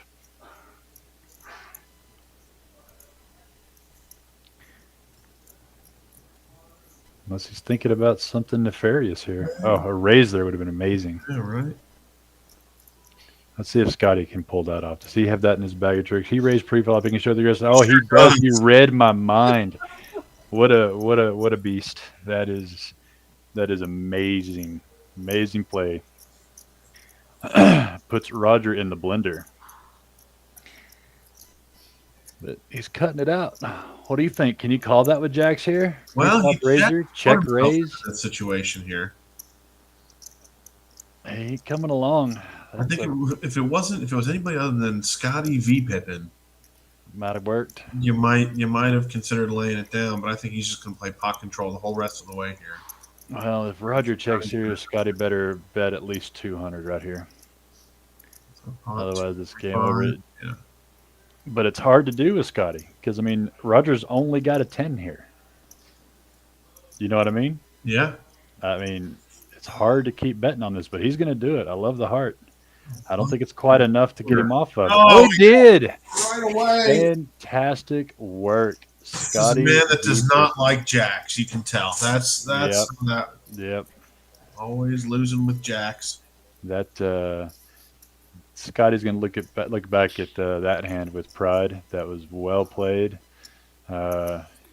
Rarely do I dare players in the ether to make a move 15 minutes in the past, but they actually pull it off. 'Cause I was just thinking to myself, man, if check razor here would be amazing since he had the pre-flop aggression, and sure enough, that's exactly what he was teeing up and fired off, and had the heart to follow through after being called by Roger with the jacks. Great play by Scotty. Really benefiting from his aggression in a couple spots tonight, actually. Earlier on a paired board as well. Some aggression when the board was king. Yeah. Led to him being able to take down a pot that he otherwise didn't deserve. Roger's going to get aces again. He had him a little bit ago and they held up. He's going to get a little bit of retribution here. Get some of this chips back if he can get some action at a DJ with the ace queen. Scotty with newfound chips going to come along with the king 7. So I got to root for Roger a little bit. He took one on the chin there to see if he can get some of that money back. I'm rooting for the king 7 suited. Yeah. Well, not the queen 6. I mean, that's even worse. Carnage. Oh, the queen 6. Oh, jack, queen, king. That's a tough flop for everybody. Tough flop for everybody. 2 pairs all over the place. Even if you have the aces in your hand, you're worried about 2 pair, but he's going to go ahead and bet it out. Yep. Does DJ find a call here? DJ's got middle pair and a gut shot straight draw. He's not going anywhere, I don't think. Scotty's got top pair, but too many people behind him, too much action. I don't think this is the time to make a stand again. Yeah, super wet board, very difficult for Yeah. He got cute last hand and worked out for him. No reason to do it twice in a row. DJ's been pretty tight. Ooh, lets that go quickly. No. There it is. I'm sorry. I thought the graphic go away. I thought he folded his hand. Yeah, he switched it to this side of his chips, kind of a little fake out move there, but I think he's going to have to let this go. He certainly looks like it. Wow. So Great Roger folds from everybody. My goodness. Yeah. Roger picked up $80 after that last hand. He shows the aces, let people know that, hey, I wasn't steaming. I have a real hand. Oh, somebody asked for a rabbit. And it wouldn't have helped anybody, but it would have brought in a 4-card flush on the board. Yeah. Roger did not have the ace of spades, so that would have been a loser. Did Scotty have the ace of spades with his queen? No. Right? I'm not sure exactly. I think the queen. No, Was it the ace of diamonds? it might have been. I don't know. I just know that Scotty had king of diamonds and 7 of diamonds. That's right. And the ace queen. I'm not sure if it did or not, but I couldn't see 135 or whatever that last one was. sounds like they turned up the table mics there for a minute. Or a 10. I really didn't think you had a 10. I thought you had a big pair. Or they're talking off of stream. Something. Was Rogers going through his thought process there a little bit, or Might have been, yeah. yeah? What do you think of the ace wheel suited hands that all the kids are playing these days? I think you got to open them, and then I see what will come across the bottom. if specifically in the right spot with the ace 5 suited, I can see maybe getting a little fancy. Sometimes it works, but they're opens. I think most any suited ace is something that I would open and then might Yeah, roll into a I 3. just you just see people playing them more and more and more. And as long as you have the discipline to lay them down on an ace high flop, just without the kicker, Mhm. I guess they're just like any other suited ace. What does But score end up in the game? Yeah, especially when you're out of position, the lines it ends up looking a lot like check call, check fold. yeah, You could end up calling that first bet because you got an ace. Maybe you call the second bet depending on the board I think that's texture, pretty looking awesome. for your two pair with your kicker. And if they keep ripping it into you, yeah, you end up having to fold. it's just a massive leak. Yep. Jose not being a believer. If he's going to try to get him up these nines, Neil checked it to him to open the door, and here he goes, Jose. That was the play. You're just going to come along with nothing. You better bet on the river when he opens the door for you. The problem is with that flop, what does Neil put Jose on? Maybe a queen? Floated him with overcards, king, queen, ace, queen on that flop? Or slow playing a Yeah. 4 the whole time, maybe? But looks Maybe like he's going to pay him off. yeah, he's got too many chips to fold.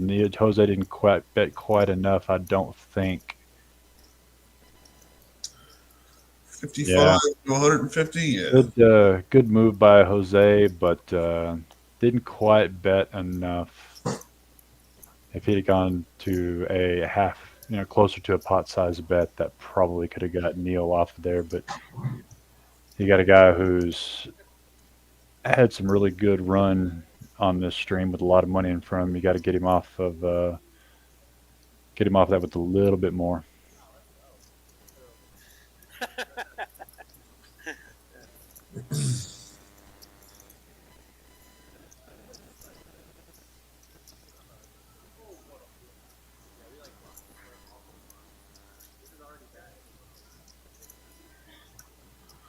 We still got ourselves a seven-handed game going here. Mavericks might pull a bunch of them out. Lane was in here earlier, although he had caught a bad run of cards and left.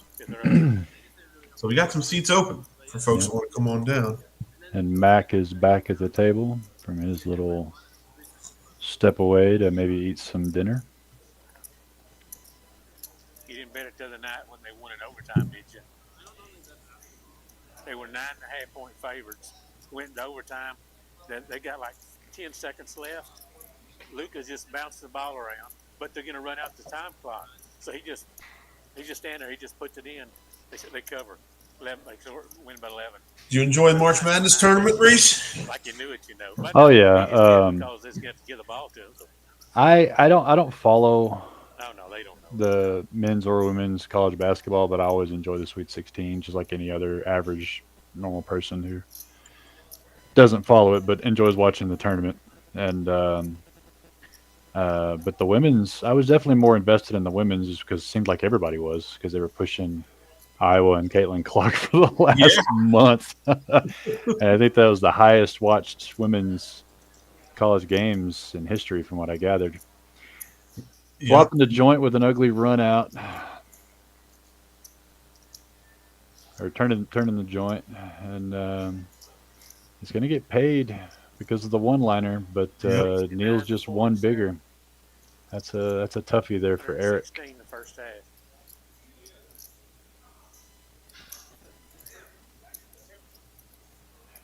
Neil had the one better, so his run good continues.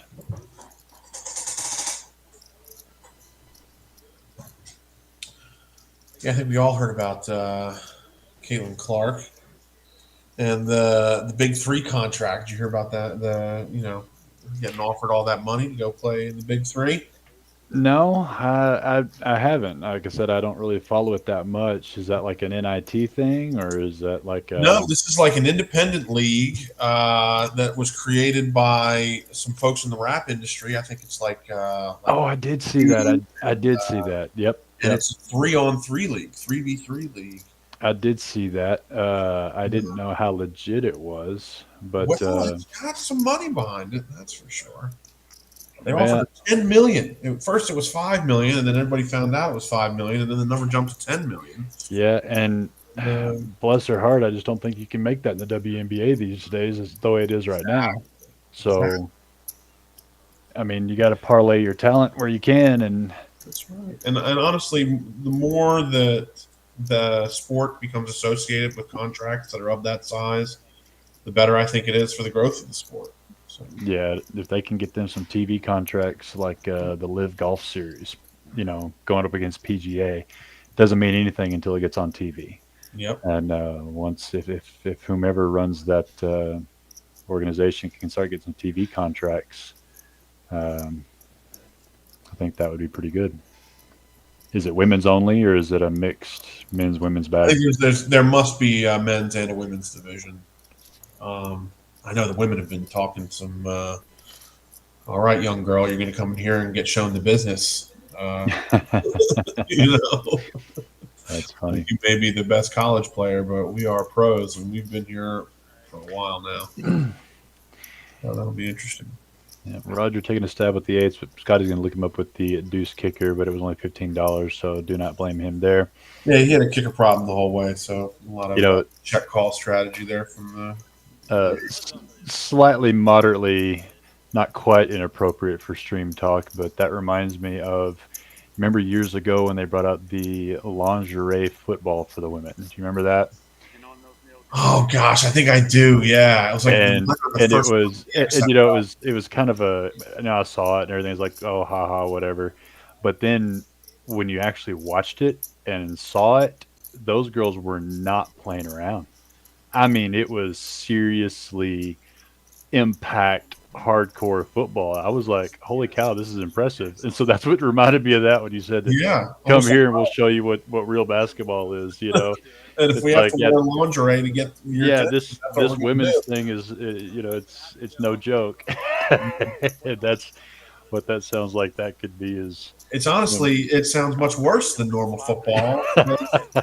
it's it was Think it of the was rug burn. I mean, my God. it was interesting. I'll tell you that they were, but like I said, these it was not what it was purported to be.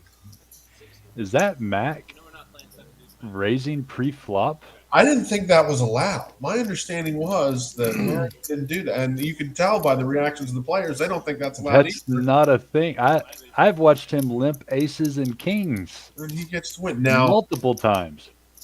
taking the king jack suited for a three bet out of position, I don't mind that. I think that's a Oh nice yeah, little it's not like, about the line. It's about that it's Mac. oh no, of course. Well, gotta get one in every once in a while. Proud of him, proud of him. But I tell you what, I've watched him limp with kings and aces, and Yeah. I mean I've watched him flop the joints and just check. And he's a super passive player. Makes his way, hiding in the grass constantly. And that was the first time I think I've seen him take a pot down pre-flop. Every once in a while. He makes you remember. How about some more aces? Gosh. What hand number is this? 39? This is the fifth hand. Fifth aces, I think. Yeah. I know I've seen three, and I think I heard you talk about two of them.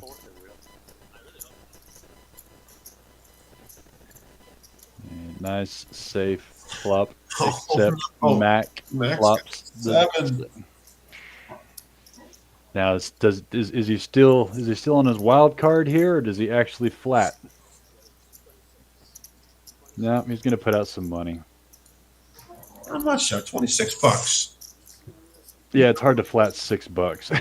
Yeah, right. And you know what's bad is he got two callers there. This is a limped pot pre-flop, even with the aces. That's what's happening. Yep. And so if you got the aces there, DJ with the aces, you got to be scared. Yeah. And all Mac's sorts going to of be first to act, and he's going to bet 50. DJ, He's never going to raise in a million years, but he's going to be calling every step. I'd be scared of calling, and I'm not even kidding. That's the reputation Mac has for me. Yeah. I mean, Mac's not betting out a flush draw.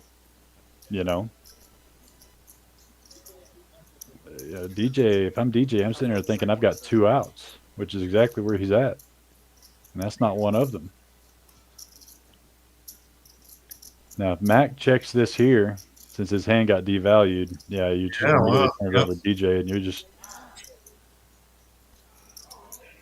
I'm surprised surprised he even called the $56 or whatever it was at a Mac there, but it's Yeah, aces. It's aces, and it's not like he was calling 200. So I, I don't hate it too much there, DJ. I see, understand I it. can't believe it called. Yeah. Probably would have got my $56 too. I bet Pray he for doesn't. aces full on the river. Yeah, but I bet he doesn't limp with aces again tonight. What do you think? Yeah. Well, sometimes that's a tough lesson to learn. Yeah, don't do that, sir. Don't do that, sir. It's not one advice in So we are about halfway through this 1-2 $500 max buy-in live stream at Poker House Fort Worth. I think we still have a seat open, and Or two, yeah. yeah. So if you're within a quick drive here of the Burleson area, Fort Worth, Burleson area, you can come get in on the last bit of this live stream. Yep. There's also a regular 1-2 cash game going on. You can see it in the background there too. So That's a 1-2 also. yeah. When this one breaks up, looks like probably some good cash game action going deep in the night on a Wednesday in Burleson. Come on down to the Poker House. Check it out.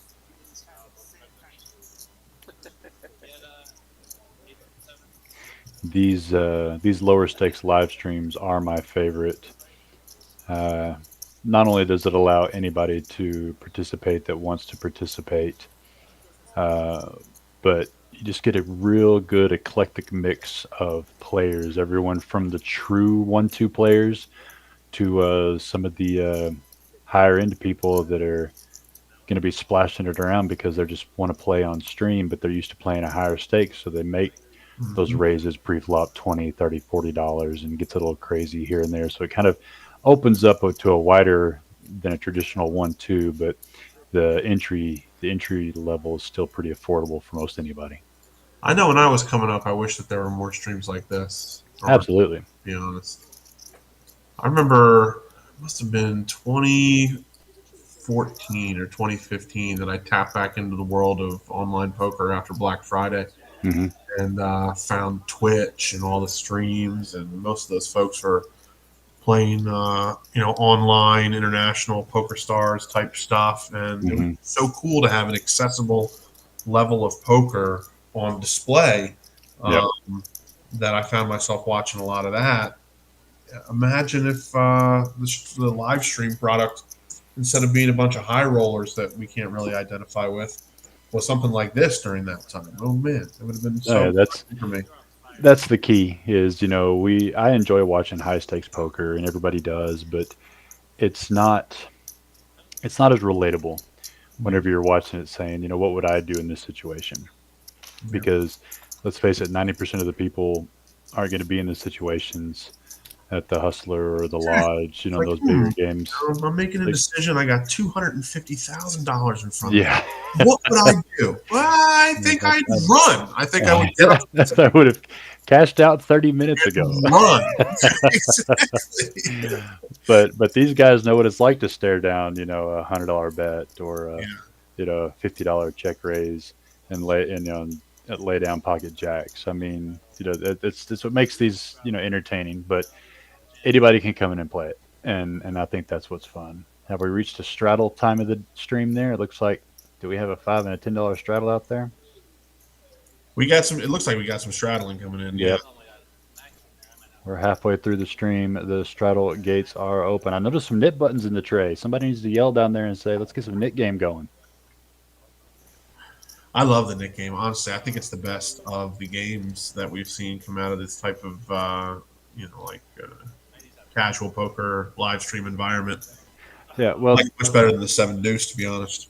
Yeah, just on a sheer innovation level, the knit game is the best thing to happen to Hold'em that I've ever seen. And I know that sounds like super way over top, but just an innovation, just a twist to the game that's not super impactful to the game, super duper impactful to the game. The knit game is just amazing. So the straddle opened up the gates. It looks like. I'm not real Max sure. in there with the 7-5 of spades. See, this is what I'm talking about. Every once in a while, Yeah, Get a bit and of a Mac attack. you had Eric go ahead and ship it with A7, which he only had 100 left, so that's bad. It looks like Matt gave him some insurance. Mac's trying to gamble with 2 live cards. He's not going to be happy to find out that his opponent's got one of his 7s. They're doing some business here. Yeah, it's Almost an 8. Oh my gosh! oh wow, wow. Well, 7-5. Yeah, Eric's gonna see the bad news. that is.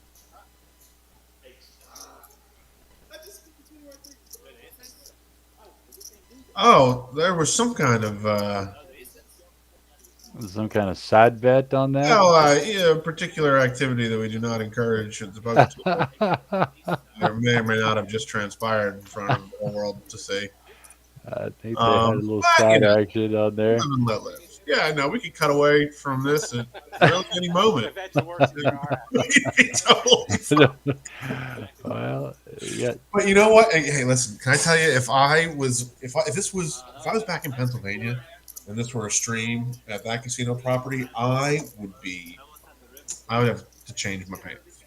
oh yeah, In unregulated Texas poker land, this is part of the fun. oh yeah. And at the end of the day, if two players are gonna bet on the outcome of a hand on an all-in hand, but they're using cash out of their wallet and not chips in play, what can you Yeah, say? exactly. What can you say? You know? They could do a verbal agreement and meet in the park. We're just not going to Yeah. concern ourselves with things that Yeah. aren't Yeah, impacting the integrity of the gameplay itself. No, I think they were just Yeah. all the action was done, and Neil or Mac had felt the need for some side action. Sure. Yeah. Pocket fours for the first time I've seen and heard of. Jose got him pipped with the 5s. Looks like Eric got back in to the game after losing the last of that 100. I'm showing 500, so he might have rebought back in for the max. It might be a full rebuy. Looks like we're going to have another 4 ways to the flop for $15 each situation here. See if we can call us for an ace 4-5 flop and just really set this. There are some flops that we could get.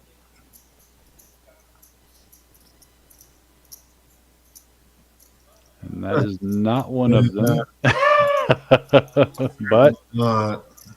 but let's see who still wants to these pairs might lead get on the hand. Jose's in position too. I'd be betting with 5s here.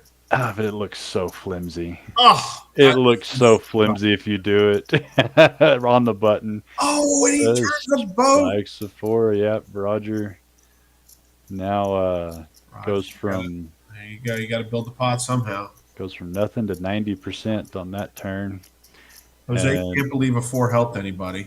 Yeah, Jose. If you're not can have a 10 or a 7, thinks a 10 would have bet out and could put him on a 7 here, but.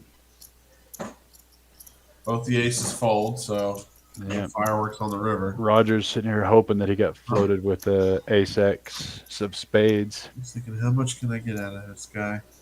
55. Unfortunately, Jose is going to put him on ace X of spades and just spikes the river. Little did he know that ace saved him money. Yep. 2 bets from Roger. You got to put it in the muck. Yeah. He's probably kicking himself for not betting that flop. Yeah, that's when he had the best hand. And when you're 4 or 5 handed, which you commonly are, and let's face it, in Texas poker rooms, when you're 4 or 5 handed to a flop and it's checked all the way around and the button bets out, nobody believes you anymore. If you can flop quads 4 or 5 handed, and it checks around to the button, and you might as well go ahead and bet the moon because they're not going to believe you because they think you're just making a button bet. That's very true. And if you're under the gun, they're going to say, "Oh, you're just c betting," and if you're on the button, "Oh, you're just betting the button." There's nothing you can do Everybody, wrong.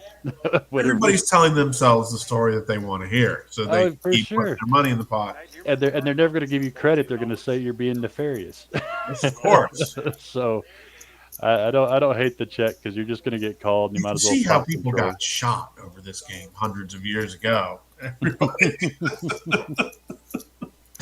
Absolutely. you bet on the button, you're just stealing. You see bet out of position, you're just stealing. Yep. Everybody's got the wrong thought. Yep. Two pair here from Eric with the six deuce of hearts. He's going to Get bet some action. We got bet bottom a pair nickel. some action. And there's a boat.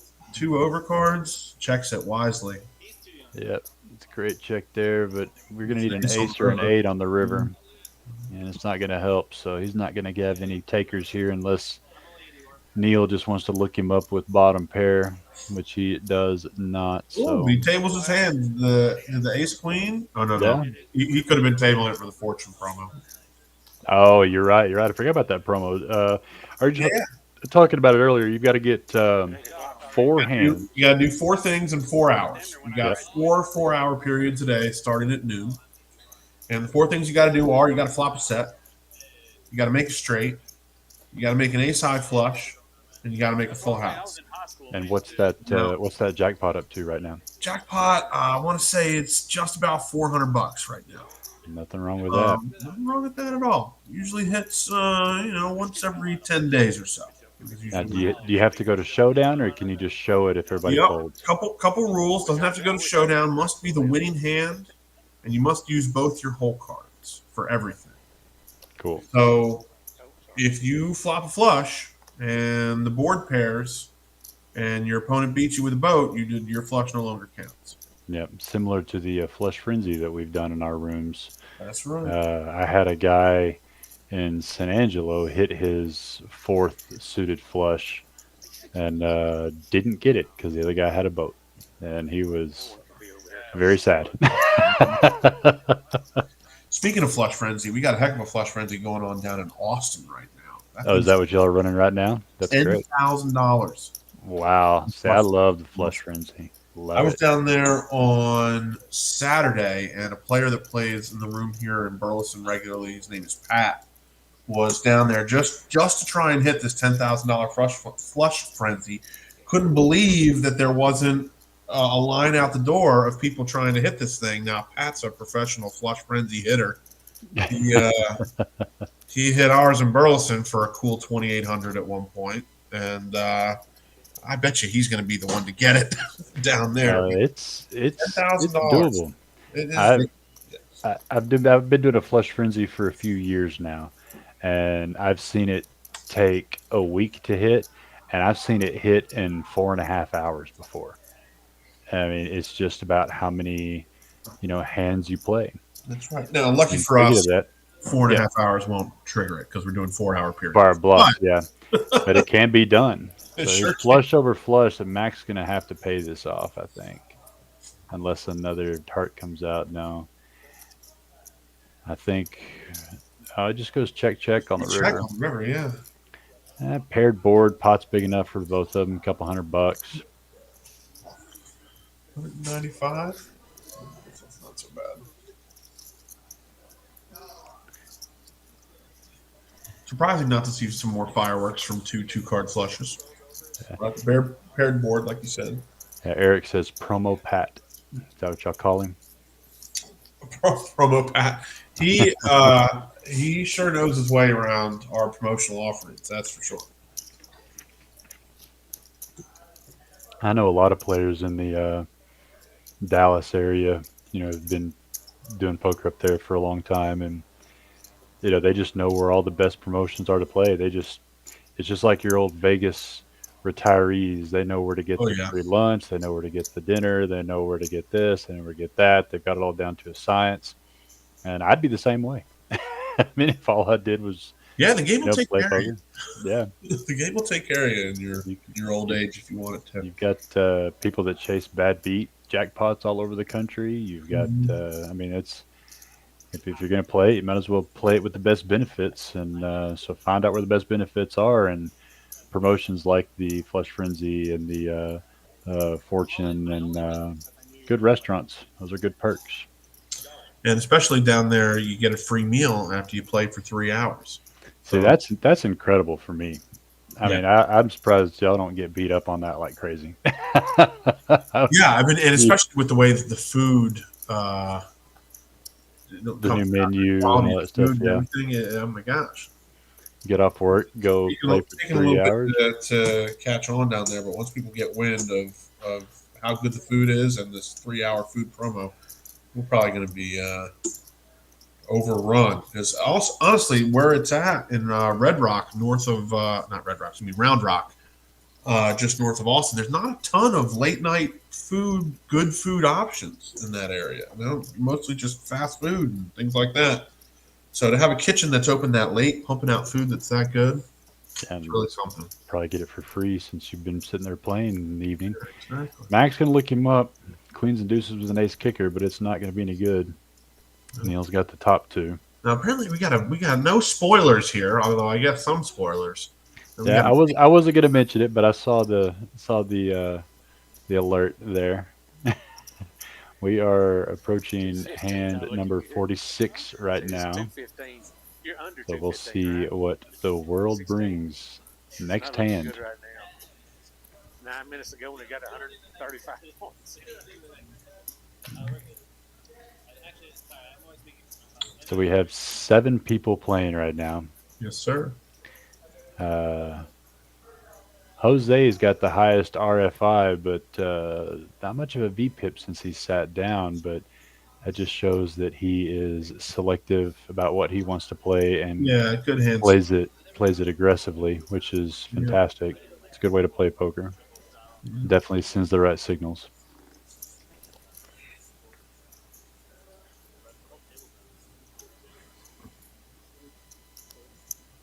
We're up at about the mark now, hand 46, where the VPIP really starts to tell a story. Yeah, we're about Need about 2/3 3 or through the 4 stream. hands, yeah.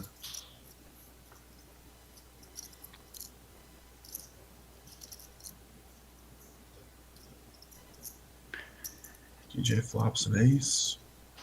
Eric's got backdoor flush and straight draws. Checks through. Now you got to bet this here if you got the ace tray, just to see if anybody's going to have anything to bite with, Yeah. and it's not going to happen.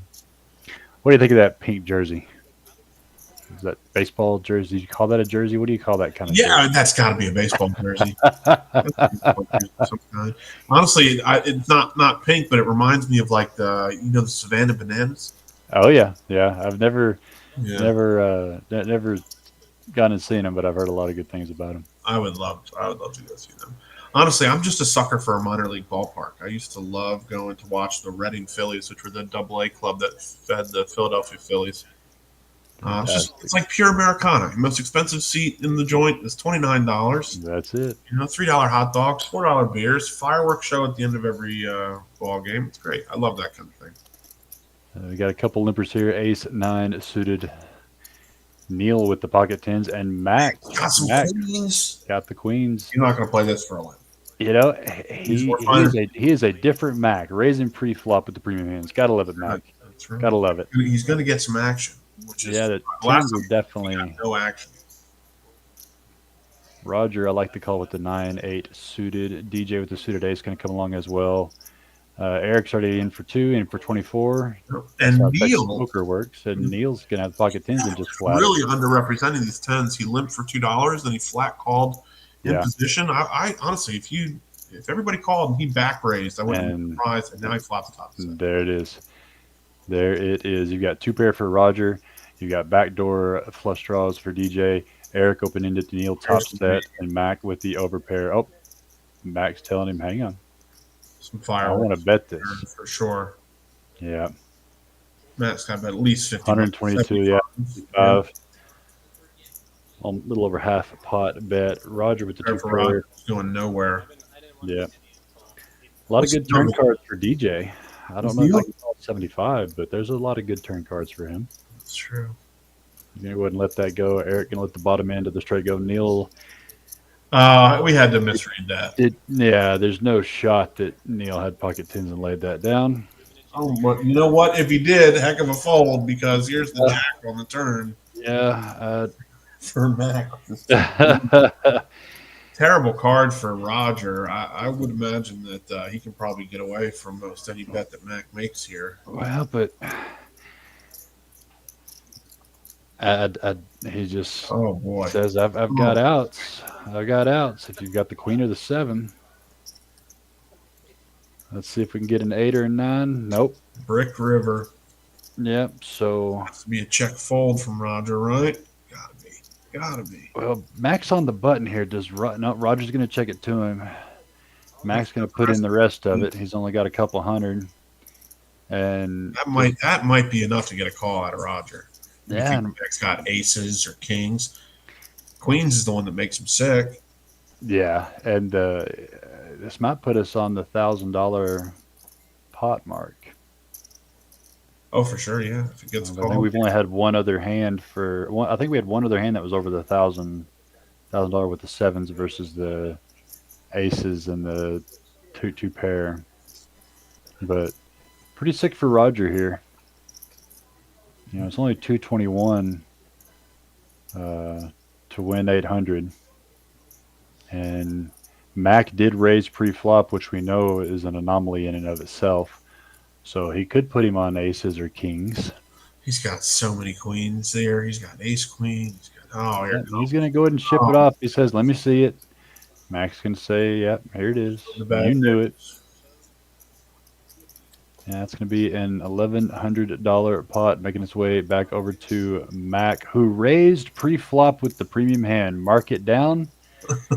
Mark it down. That is the second time I've seen him raise pre-flop with the premium hand. True. And maybe he's been listening to my commentary in the past, limping in with aces and kings. Look at this 77%. Here we go. Here's the VPIP stats now. 77% for Roger, 73% for Neil, although he doesn't quite have the 50 hand mark. Yeah. 72% for Eric.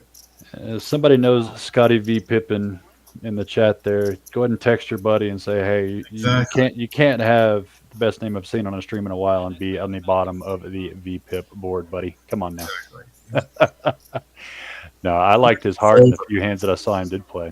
The jig is up. We all know now. Not in fact Scotty VPIP. The hands that he did play, he played amazingly. More like Michael Folden.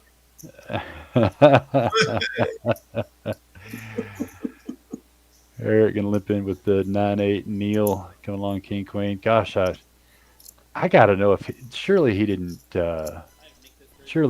have pocket tens there for fold real. 2 tens and fold. Surely he didn't do that for real. He just felt it. He just had a feeling. I mean, talk about incredible if that's the case. There's no way. We've watched Neil play bomb pots before where he won't fold a set because the board might pair. Yeah, no, it was more than likely a card reader error, which happens and will happen forever in all live streams everywhere. So Jose's got the best with ace tray. It's the second time we've seen him with these ace littles being in awkward positions. For Broadway. Yep.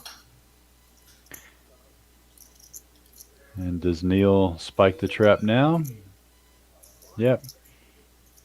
Just a $6 bet, raise it up to 20. Roger might be steaming it himself a little bit for that last call off, but I don't think he's going to do anything with this hand. Maybe I'm wrong. He's got the button. He's got the magic of the button. And maybe he can get lucky and turn a 10, although that would be his downfall here. That's what I'd say. He's got no luck to happen here. He is unfortunately drawing dead to the river. But if a spade makes its way out there and Roger's the one that decides to represent it, that would be a fantastic play.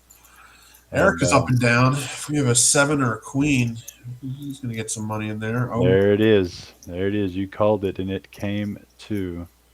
Now that makes the 4 line. That's actually probably the better of 2. He can't ever think his 8 is 9. 8-9 is good here, but he could force him to call off a small. I bet you, Neil, if we make a bet small enough, Neil, I bet you Eric will call us. 75 bucks. Yeah, that can do it. There. Would it though? You only need a king. King beats you. That's literally it. But He puts it in. yeah, he's on his second stack. He's gonna make him show it. I got a straight Broadway. There you go. You made the third one. Yeah, we're in the last hour of the stream, and we're starting to see some lookup calls and long shot calls. So now's the time, guys. If you are in the area of Poker House, Fort Worth, and Burleson, you can still get in on this game. There's probably about 45 minutes real time left, and the game will extend past the stream, I'm sure. Oh, for right? sure. And there's another live one going on in the background. The Yeah. other thing that'll be extended is the Fortune promotion, which I think Neil is halfway there now with that Broadway straight that you just heard announced. The period just reset at 8 o'clock. So that'll go until midnight. If you can make the 4 qualifying hands, you earn the jackpot. And then at midnight, that period will reset and go again until 4 a.m. We hadn't been running that late in the past. We cut it off at 1 a.m. previously. But we've since added that extra period and give people an opportunity to hit that jackpot all the way up until 4 a.m.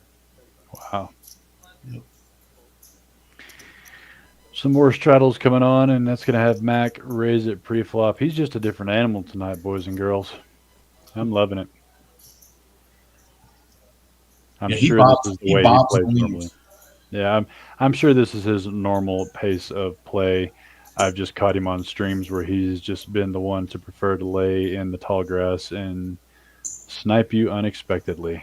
No, truly, I think that he is just a master of changing up his game plan and adjusting to what his opponents are perceiving of him. And that's absolutely fantastic. The problem is he scares me to death. So if he can breathe on a pot, and I'm going to fold. So he's not making any money off of me. Board pairing 10 on the turn on this monotone board, and not a single spade in anyone's possession. So who wants it the worst of the kings? Oof, that's going to keep now who wants it the worst, period? Who wants to stab at $108? At least there's some meat on the bone. Neil says I'm going to do it with Neil, yeah. 35. Everybody's got showdown value, so kind of interesting to not. Yeah, and keep that on the table will be easier for you, right? And trading away one of those racks of mini reds for the one black chip. The other 5 black chips there on max stack. Neil's up to 1455. A big winner so far tonight.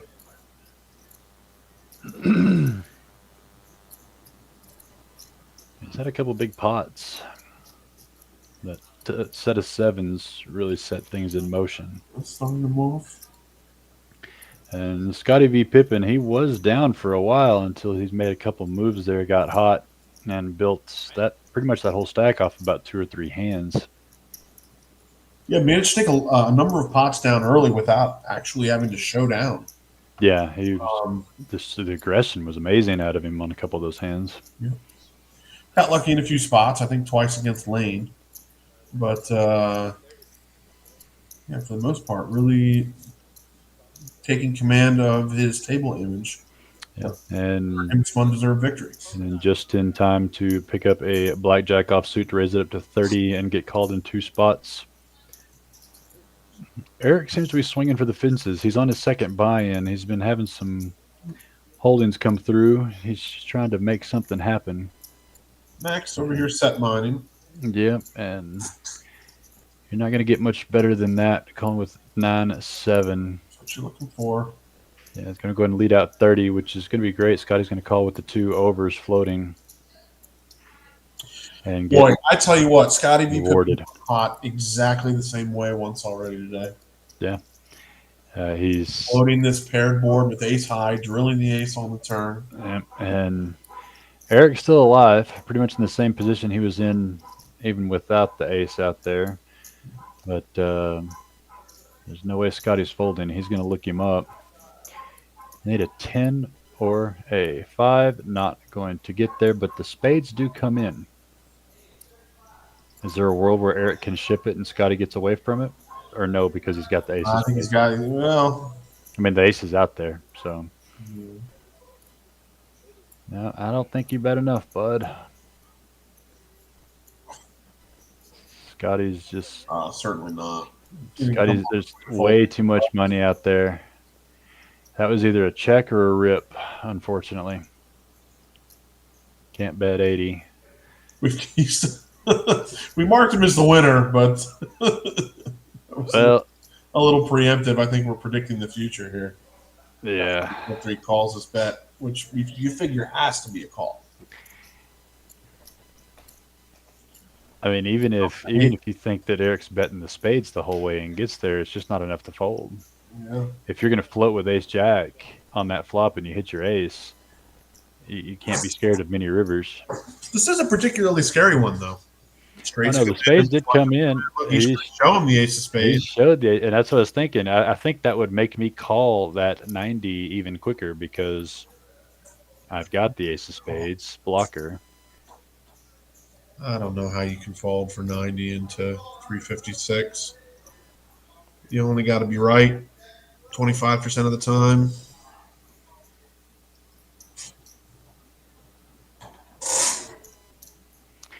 But Scotty built himself a nice stack. Maybe he's having a little bit of late night lockdown, and he does. Fantastic bet by Eric, and he shows him the bluff to make it worse. Good for the game. Oh boy, that is perfect for the game. Now Eric is going to get all of his money back he has invested in this game if he can just catch some cards. That was the gear he wants to show. Boys, I am here to take down these pots, whether I have it or not, and he might get the call in the next few minutes based off of those cards being revealed.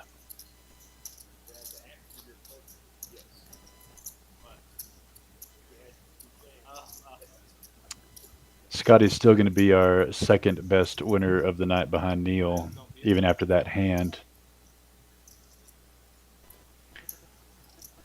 Jose just not getting much action going since he sat down, so he bled away. He's going to need to find a place to make a move here in a moment. Yeah. He keep getting stuck with these ace trays, ace fours, ace deuces. Yeah, these raggedy aces. That's just a slow bleed waiting to happen with those kind of hands that you keep getting those. And you flop an ace and you just don't feel like it's any good, even though in this case it is.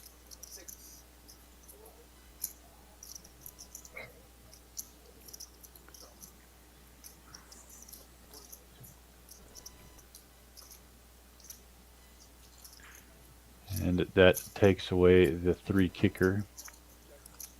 Looking at aces and sixes with a king, he's going to go ahead and... Yeah, he can bet with a little bit more impunity. Still going to get looked up by this king. And Eric picks up the flush draw and gets there. Ooh. He comes along with nothing and gets rewarded and then makes a baby call me please bet on the river to show the 4 deuce suited and take down that over $100 a pot. Boy, you called it. If he catches some cards, he's going to start making his money back. He's going to get those calls. You know, you show that bluff. That's the best move he could have made was. You see that call happened much quicker this time. Oh yeah. And I think Jose would have made that call regardless, given that bet sizing. But it's going to be a crying call. He was in effectively the same position as Scotty was. Yeah. Yeah. Yeah, and Scotty laid it down, but that brings Eric back up over the $500 mark. So he is more than halfway to get back into the black. 1 or 2 good hands away from evening out the evening. Have you ever had those poker evenings where breaking even feels like you won $10,000? Oh, absolutely. I think that's what Eric's going for today. Also had that feeling is not great, but it's not as bad as the upstuck feeling. Yeah. Like maybe what DJ did and doubled up early on, and then you slow bleed it off. Yep. And suddenly you're stuck from where you were up. And for those in the chat, tell them what upstuck means. So let's say you win some money, and then you got a new total in front of you, and then you start to lose money from that total. Well, now you start to feel stuck on what you were up, so you're up stuck. Yep. Which sounds weird, but in the poker world, it's a very real thing. Oh You yeah, think, oh, you still won $300? Yeah, but I was up 3,000. I that's feel like right. I lost. Comes from counting your chickens before they That's hatch. Yep, that's what upstuck means in the poker world, and sounds nutty, but it's a very real thing. We got some top pairs with some really good kickers. One's better than the other, and Eric is on a heater. Max looking to he got some improvement. I bet you he'll call $20. $20 to bink a Trying to pick a five or a wheel, four and or an ace. Any of those would be good. Oh, not the ace. Pardon me. Oh, there's a oh, five. there's the five. Yep. So that's You gonna know what? The chops at the ace 10. So Yeah. So Eric got derailed a hair, but he's still gonna chop up Jose's money. So Eric's still a little bit on fire here. that's right.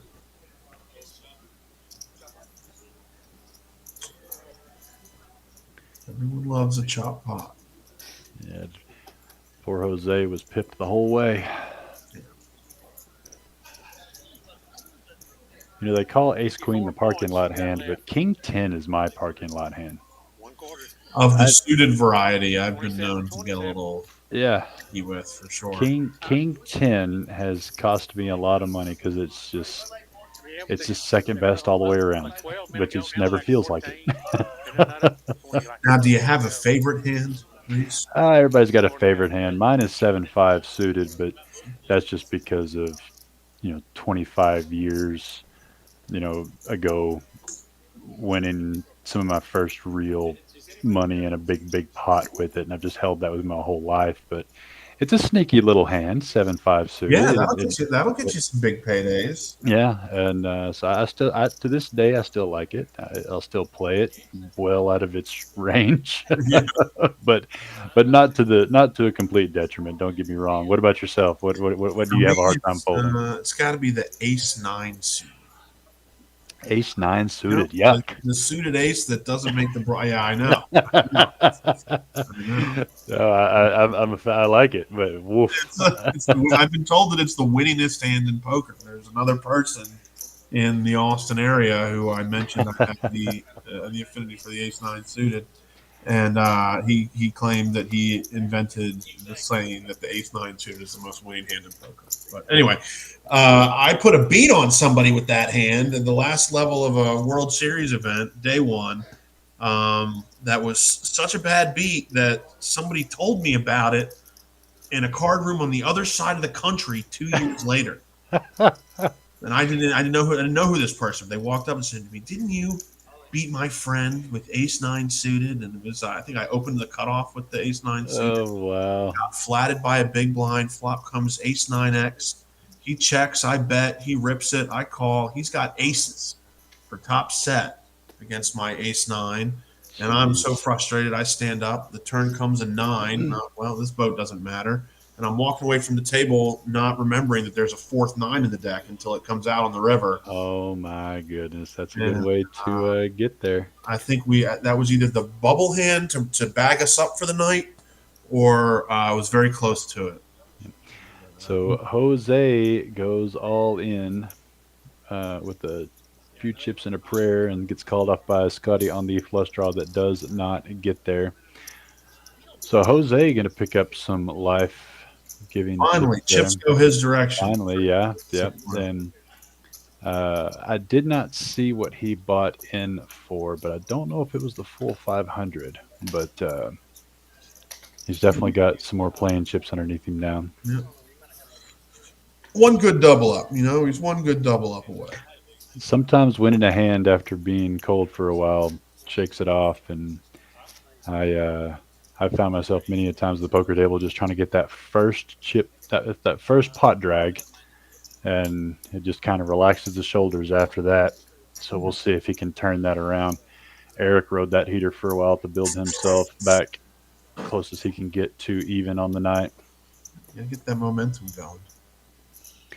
It's going to be hard to get back from Neil and Mac. Those have been two solid players, not giving it up too easily. Yeah, very true. DJ finally waking up with a hand. haven't seen him involved too much lately. Eric seeing where his heat check is at with the king deuce suited. Neil with a creative hand. This is Texas poker in a nutshell, Harry. You have the 5 seat who hasn't played many hands at all in the last hour, raises it up, and everyone calls. We go 6 ways to the flop. No one cares that this man hasn't raised pre-flop in an hour and a half. And he's going to be rewarded a little bit with Got a the wet board here. top, Boy, Max got but the king 9. there's a lot of action to be Kicker had. with a Yep. flush draw. That king is split 3 ways. Maybe Eric can get away. He's going to lead it out though, or no? Yeah, he's going to bet. He's going to raise it up. DJ C-bet with the ace king, and it looked like Eric. Did he raise it to 60 or did he just Like he flat might have it? just called. We got Roger in here too. With the Okay, ace of he clubs. just called it. Try and He run out. divided up. He divided up into 2 stacks. I thought he min clicked him, Even Roger's in here. and that's going to make the deuces and 9 kickers look better on that king with the board pairing. Very true. Max not going anywhere. DJ repeats the bet, and these guys are going to come along for the same tune. So we've got us a decent little pot here brewing. Let's see if anybody can improve. River. No? All right. No help to anybody. Ace king rightfully stays best. We did have a player with ace 10 who ended up folding Broadway. Yep. DJ threw out a $5 chip, and Eric called the $5 chip.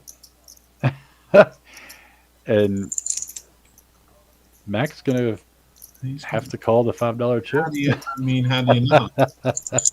Congratulations on earning 10 extra dollars, DJ. Is he going to fold? There's no way. No, he's going to, yeah. So DJ gets himself an extra menu item for $10 off out of the restaurant for a little That's a free $5 appetizer. ribbon bet. Yeah. And a good pot to go with it, over $300 pot to give DJ a big boost. He's up for the day. I think he's only in for his original 5, if I'm not mistaken. Have you? Yep. One buy-in. Doubled it up with aces versus ace queen on a queen high board through Roger earlier. Yeah, the tracker's showing he's up 316, so he may have had a little bit of an add-on at some point. Oh yeah. But he's definitely still in the black. If you'd bet it over, it'd have been 216. If you'd have bet 217 or over. That's Eric giving away a little bit of that money back. He's back into his second buy-in.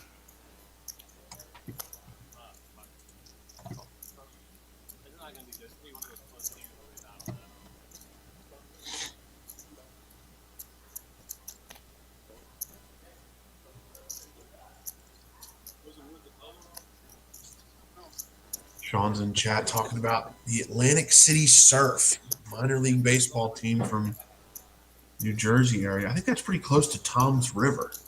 Yeah, he was talking. He said that when you were talking about that minor league team you used to go watch over there. You remember the Tom's River kids won the Little League World Series, or I think came close and then might have lost to Japan or something like that. I remember it being No, I love the World Series, but I'm not really good at remembering where the kids are actually from. Like whenever they get to the international level, how it's just U.S. or whatever. I mean, you see the states, but I don't really pay attention to the towns of the region or state represented. I'm in it for the 12-year-olds doing their bios in front of the ESPN cameras. And it's funny. It's absolutely funny. My name's Big Al, and I hit dingers. Sean saying that. We got a flush draw for Scotty and a flop boat for Neil. Yep. Scotty turns the flush. He's got an out, and it's the 10 of clubs. Otherwise, Neil. Scotty just snap raises him. Is that a check raise out of Scotty there? And Neil. Putting on a bit of a show? Yeah, I mean, I guess you could pause for Jack 8 a little bit of the time, but. Yeah, I'm generally afraid of being check raised on the turn. Yeah, you're never gonna. He just smooth called it. I don't hate the raise there, or the non-raise there. And now this makes a 4-liner to a straight, which Scotty's gonna check it. Ooh. Neil I think Scotty was checking for pot control Snap there. calling from Scott. He has to. Wow. Guess That's a not snap. $200 bet. I still think we're going to get a call out of Scotty here, although he's doing well to think about it. I would have thought he called that ace jack earlier too. Of course, he's really taking a bite out of his stack with this hand, so he might, out of desperation, feel like he needs to call this one off. You check raise the turn and get called. And then, yeah, so much strength to get called. And if that's what he's reacting to, that's really a job well done. I would think that this four-liner making a 10 a straight would potentially result in some additional hands that Neil might try to value bet on the river that you can beat with a Yeah, flush. and that's the thing is, if your opponent calls your check raise on the flop, you can give him an 8 or a flush or the straight. But the problem is him betting 200 on the river right back into you tells me that he's not worried about a straight if he had trip eights. Yeah. So he's pretty much got a flush here and only a flush or a boat. I mean, I think I would believe that Neil would have a bigger flush before I would have boat, feeling like that would get re-raised on my check raise on the turn. But This would be a great laydown if Scotty can make it. I like this laydown more than the ace jack laydown, only because of the line of the way the hand went. Neil snap called the check raise from Scotty on that turn card, Mm-hmm. which doesn't put him on a straight. At a minimum, trip eights. At a bare minimum, trip eights. And then whenever he bets 200 into you on the river, that tells me that he does not have trip eights because he's not scared of the one line straight on the board. So you just have to give him a bigger flush here, which there's many combinations thereof with 10, queen, king, or ace. Yeah, got away Great. from it. Oh, Yeah. Hey, that's a guy who really trusts himself, too, because he made that fold with the ace jack earlier. He was shown the business. yeah, he doesn't. Let it affect him. Yeah, Now he's shown that he made the right laydown, too. He showed him the boat. yeah, and Maybe at there's the some end table of the day, you can give him a kit. Can't quite hear it. Yeah, I wonder if there was any if I fold will you show business going on. Maybe. Yeah, it's I don't hate the lay down there from Scotty at all. There's a lot that beats you out there. Mostly bigger flushes who were not scared of. They say that good players are defined by the folds that they make more than anything else.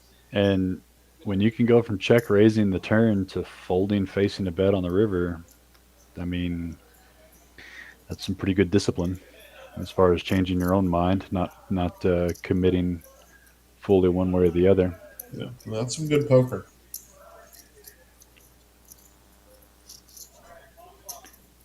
$2 bomb pot almost. No, we got one folder. Let him buy his hand back for $10. Yeah, and that's a flop for a bunch of $2 limpers for sure. Nobody with any clue where anybody is at, so let's just check all the way around. I might have fired out if I was the Jack 9 on the flop here, even though I'm first Jack, balance. Jack 9, 6, 7 can come along for funsies. Oh yeah, we could potentially lose this pot for some money now. Yeah. Fine. Even the old 7-5s got a gutter, and they're going to come along. Roger. Nope, board pair. And air ball for everybody. So, For us. but that went from a very small pot to a decent pot real quick. And it's going to check all the way around, and Jack 9's going to take this one down. Probably ends up making the most money that way, honestly, by betting on the turn after folks picked up some stuff to call with versus betting on the flop. So good on him. Made more money than I would have, that's for sure.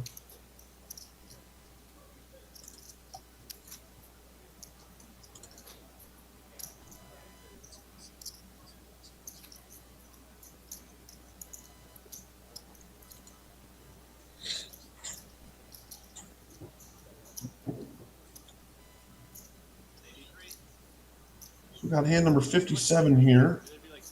Check out everybody's VPIP. Eric and Roger leading the pack. My guess is that the play is probably going to continue until 9:30 live, which means we're probably here until 10 on the commentary. Or, yes, 15-minute delay, so 9:45 or so. So about 45 more minutes of the stream. That's my guess. I don't have anything official. But, 45, 50 minutes. It's usually about how it goes. Yeah. Playing down there, probably 8 or 9, maybe. Who knows, Reese? Everybody may be just so enthralled with the sounds of our voices that we go a little later. You know? Hey, I mean, it is what it is.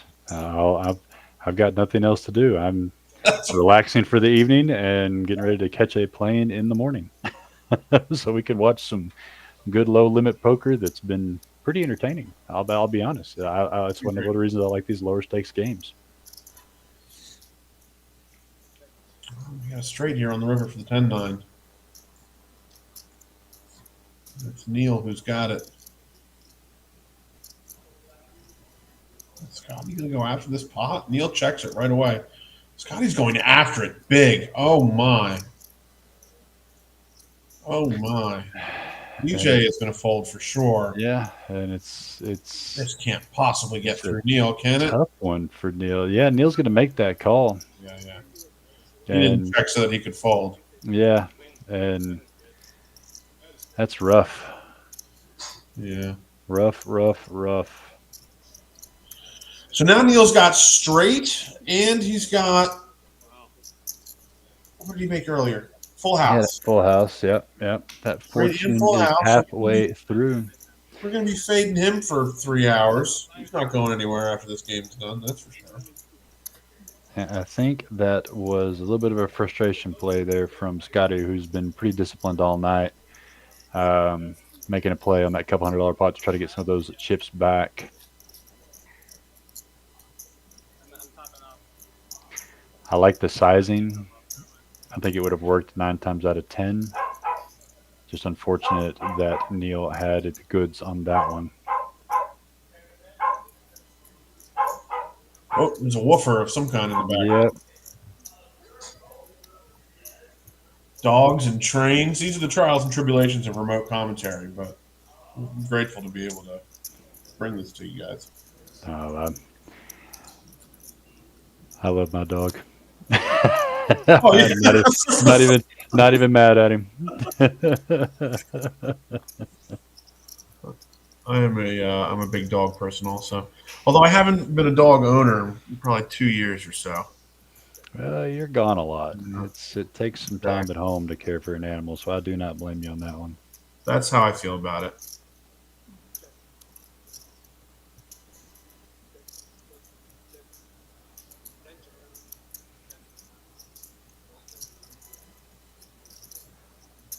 What kind of dog you got? He is a Dorgie. He's a half Corgi, half Dachshund. That's adorable. He's Corgi, half Dachshund, all adorable. He's like a stocky Dachshund. I don't know how to explain it. He's just Dachshund with one of those Corgi butts. Is that what he's got the Dachshund tail, but it's that square tank body of a Corgi. So he's got the Dachshund snout. Yeah. But once he just looks like an awkward Dachshund, and then when you say he's a Corgi mix, you're like, oh my god, I can absolutely see that's why that's a Corgi. I've seen some long-haired Dachshunds. My grandfather had a Dachshund, a little German Dachshund named him Angelo. Angelo, yep. Angelo, yeah, okay. And we basically forced him to have that dog, and at first he didn't want to have a dog, and then fell in love with him. So long history with Dachshunds. I love Dachshunds. Yeah, he's a good dog.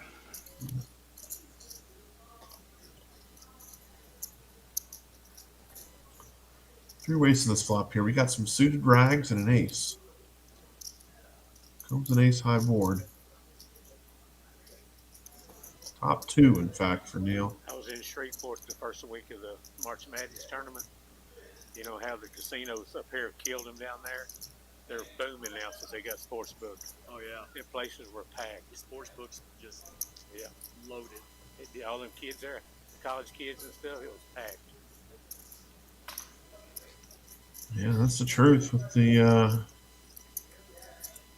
changing of the sports betting laws in the last 5 years. And the driving force behind a lot of the new casino operation in the states around ours. 6 minutes ago now. Rachel's that your dad in the box there? Minnesota Mike? Minnesota Mac, would you? Minnesota Mike. Minnesota Mike. Looks like we have Rachel in the chat watching her dad deal this very fun 1-2 $500 max buy-in on Wednesday nights at Poker House in Fort Worth. He's a fantastic dealer. I like the dealers that look like the players aren't going to mess with him. He looks like one of those dealers that what he says goes at the table. You don't get many floor calls out of Minnesota Mike. Yeah.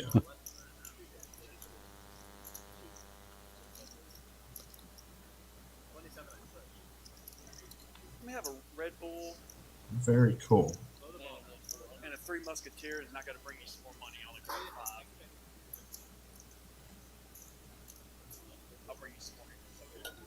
Thank you, sir. A set of sixes on the turn here for Jose. All right. Let's see if he can fade this 4 on the river, which I bet you Mac is going to call to try to find. How about a nice little ace for Jose on the river? Give him some much needed healing.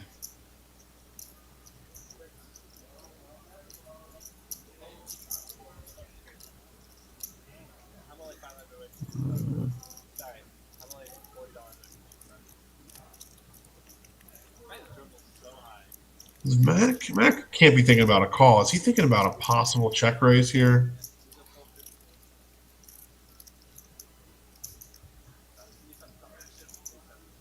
I don't know. It's not Maybe going to work. Call with ace high, thinking he's up against king Just- queen. Yeah, just gonna look up, pay $50 for an education here. He just doesn't believe it. Yep. Yep, he sure did. And Jose's gonna pick one up there. Mac's just spreading the love around a little bit. Yeah, he was What's that? just trying to, like I said, $50 price of education. That's pretty cheap. I got more. Yeah, it's the kind of thing that looks weird until your opponent in that spot has king queen or queen jack or something like that, and then it ends up being a great call. Jack 10 maybe. We can go with 10, Eric. Mine doesn't care. There aren't a lot of hands that want to bet. Was that? It might have been all 3 streets even from Jose. So that line could look a little bluffy. I don't want to get Oh yeah, play some defense with ace high. It used to be. It was getting hit every 4 hours. I'm kind of expecting to see Scotty either lock it in or try to pick it back up to get back from his quote-unquote upstuck after those last few hands.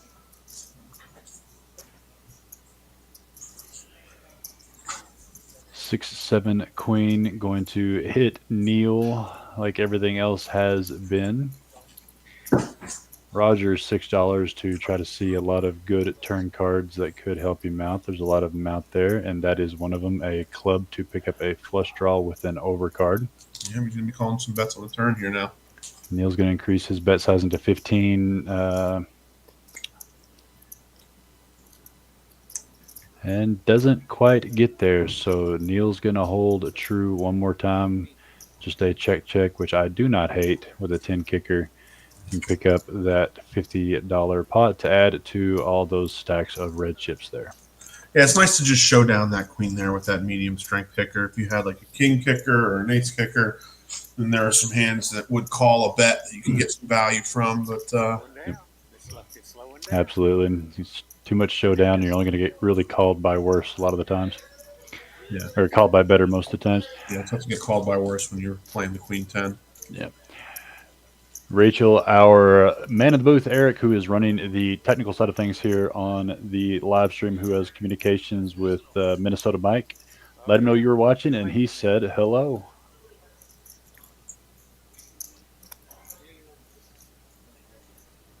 That's what you see, the headset on the dealers there. The dealers are communicating the action to a controller in what we call the action tracker booth.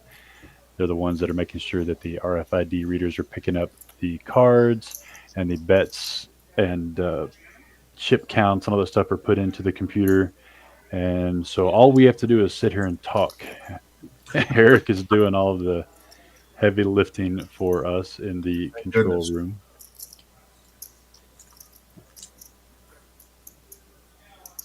Nobody with much of a piece of this except for Eric.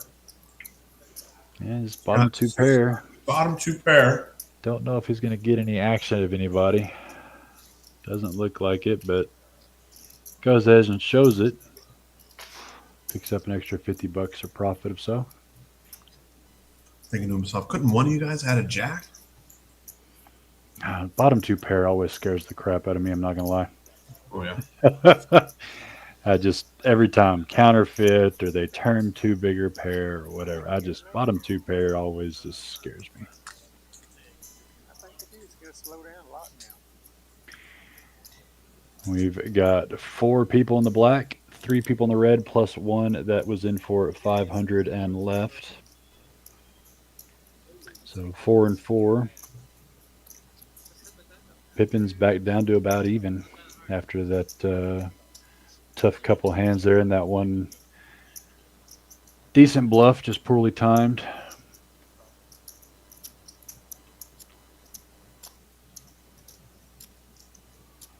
And he's going to pick up a hand here, and so he's going to go ahead and take an aggressive line right in the beginning of 35 pre-flop. See if there's anybody. Roger with the queen 8 says looks good. Jose can close the action here. $30 more to win 90. When that raise with the ace jack offsuit, that's what you want to do when you're in the small blind there. You don't want to take the offsuited versions of these hands to the flop against too many players. Suited versions play better multi-way. And it was a healthy pre-flop raise given this game's pace, which is going to help narrow the range significantly. Of course, Roger called him fairly light, but we're getting towards the end of the stream. So Scotty is going to go ahead and c-bet this to success and pick up an extra $50 or so there. Add about 10% to his stack on that climb to get back close to 4 figures where he was.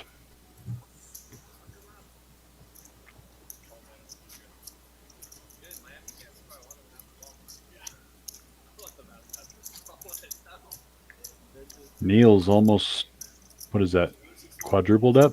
$500? Yeah, he's definitely our big winner so far tonight. Yeah. In for 500, up to 1,870 right now, looks like. When you've got the next 2 big stacks covered, added together, you're doing something right at the poker table.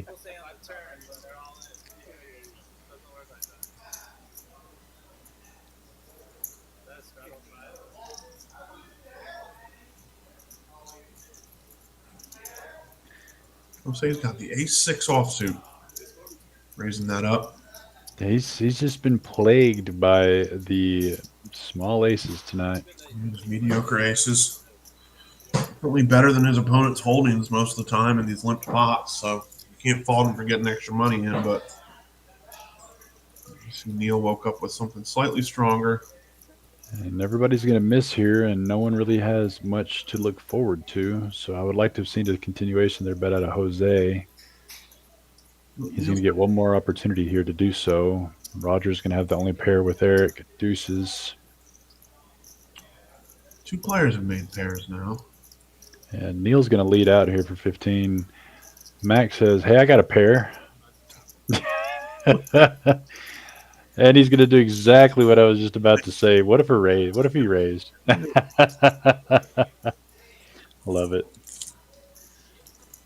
Seen a different Mac on stream than I've seen. Like I said, I'm sure this is normal form for him. Like you said, him being able to mix it up, but it's definitely a different character than I have seen on stream the last few times that I've been a part of the commentating booth You got it here made. at Poker House Fort You Worth, got it made. and I love it.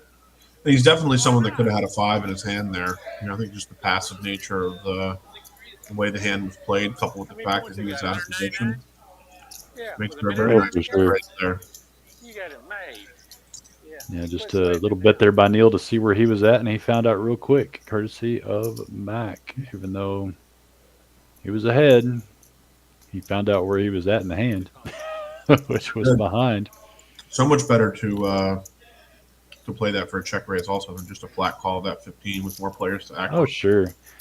Yeah, if you're going to call it that bottom pair, you don't believe me, might as well really put them to the test and give yourself give them a second opportunity to fold. Yeah.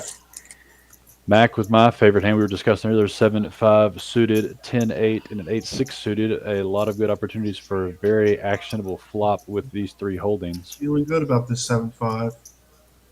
One diamond. Okay.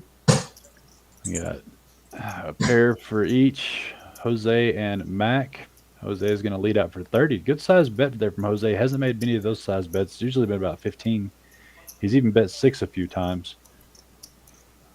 Roger going to come along with, no, he didn't. Roger folded. So Mac's going to come along with bottom pair, backdoor diamonds, and does pick up the backdoor diamonds and a straight draw now. A gin card for Mac without actually getting there. Up and down. Heck of a turn card for the 7-5 of diamonds. Yeah. Jose's equity shrinks significantly, and as does his confidence after getting called. But I don't think it matter what he bets here. Mac is never going to fold at this point. No. But he did size up to a size that we haven't seen out of Jose yet, $50. And I think Mac realizes that, kind of shook his head. I think in his mind, he thinks that only his diamond draw is good at this point, probably. The 8 would be a pretty gross card, making Jose two pair. And Yeah, it's only going to get worse there. Mac doesn't make any of his draws, and Jose can't be hyper crazy about the 6. Given this pot size, do you bet out this 6 here, or do you just have showdown value with trip 6s in case he does have the straight? I think hard I'd to bet small for value, like a blocker size bet, maybe something like 10 or 20% pot. Yeah, it's hard for him to have a straight here, don't get me wrong. But $75 isn't bad there. Yeah. That's just how much Mac scares me, Harry. I will level myself into him just having it. So the pocket queens is in his range. That is the reputation that Mac holds with me. Sure does. I think if that river bet had been something like maybe $40, it's possible that you would have gotten one pair to pay you off. Definitely. Yeah, it's just hard to bet of anything significance and Yeah. not have a set or the straight give you a call. But another good turnaround there for Jose. I just got a hand here. Roger waking up with one finally. $15. Been quiet in his 2-seat for a while. And Eric's got the button, and he's going to give him some action. Yep, the button and 2 cards. He says, let's go. Oh, there's one of them. Yep. There's the king, though. He's going to play for deception here with the top. Eric going to get a free look with his bottom pair. Roger's going to have to bet this now. And Got one call out of Eric, that's for sure. yeah, that check on the flop definitely made that call happen. But that's going to be the end of it now. Roger's going to bet 15, and Eric might make a crying call here. He he did. He shouldn't, but he does. Yeah, I think he knew better than that. He just couldn't lay it down for 15 whole bucks.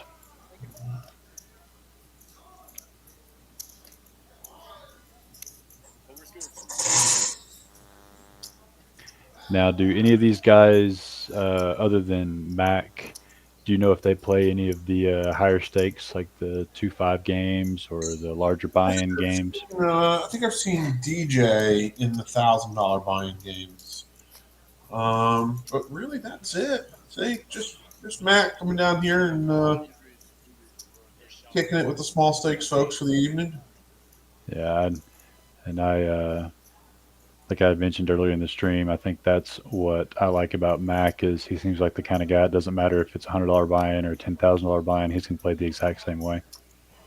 He's gonna play poker the exact same way, no matter the stakes, represent and value the money he has in front of him accordingly. Yeah, exactly. He seems like the type that would, play 1-2 for $500 on a live stream and then buy into the main event the next day. Yeah, no, it's. I think he just really truly loves the game and loves playing the game. Yeah. Couple diamonds here for Scotty. He called off a big bet on the flush draw before with this same holding in hearts. He's going to leave this one out for about a quarter size pot bet. And unfortunately, maybe a gut shot from Roger is going to call this off. Jose is going to fold. Got a black 3 in that day? No, he picks up some more. But he definitely picked up some more outs in an 8 there. I think Scotty's got to bet this again. You got to give yourself every opportunity to win when you're on a draw, and having your opponent fold to a bet is another opportunity to fold. He's gonna go. I thought he's got to go big there for a second. About a pot size bet, but a little less than half size. And that's gonna bring Roger along. It's gonna be no help for either. So can Scotty keep up the aggression, or does Roger make a move here? Nope, he doesn't. All in. Scotty just ripped it. Scotty, Yeah. I mean, they didn't need it. Wow. Boy, Roger had nothing to defend with, obviously, but Yeah. looks like we lost the table lights there for a second. Yeah, I think probably that. Yeah, the There remote. they go. You click a button on the remote and they all go off. It's like Eric got it fixed pretty quick. Scotty asking the controller there, Eric, what his VPIP was looking like. Scotty, it's not as good as you think, buddy. Right. Not as advertised. That's... Your play has been fantastic, but you are not atop the VPIP leaderboard, sir. Which is perfectly fine with the way he's been playing there. Yep, he's at the bottom right now, 35%. No, that's right around where you want to be. But oh yeah, no, it's not a bad VPIP. It's just Texas poker. So absolutely. Yeah, these VPIPs in the 70s and the 80s, they're not things that you see on no, that's other parts of the country. And it's a in a live stream, the VPIPs definitely are on the higher side, and some of that's manufactured by the rooms, some of it is people just wanting to kind of play and be on live stream and be a part of the action, but yeah, the you start creeping into the 50s and 60s and 70s of VPIP, you are either having a mountain in front of you or you're on a roller coaster, if you're still sitting at the table anyway. Oh, yeah. But on the cash side of things, Scotty, one of the better half of the up and down side of things, he's $250 up on his $500 buy-in. Leading the board is Neil, who's up almost 4x on his $500 buy-in, 1.8K. And we might be wrapping up here, actually, it looks like. These are... I'm not certain that these are RFID cards, or if they are, they're a different brand. They look almost like regular... Yeah, the lights being off may have signified the last of the live streamed hands.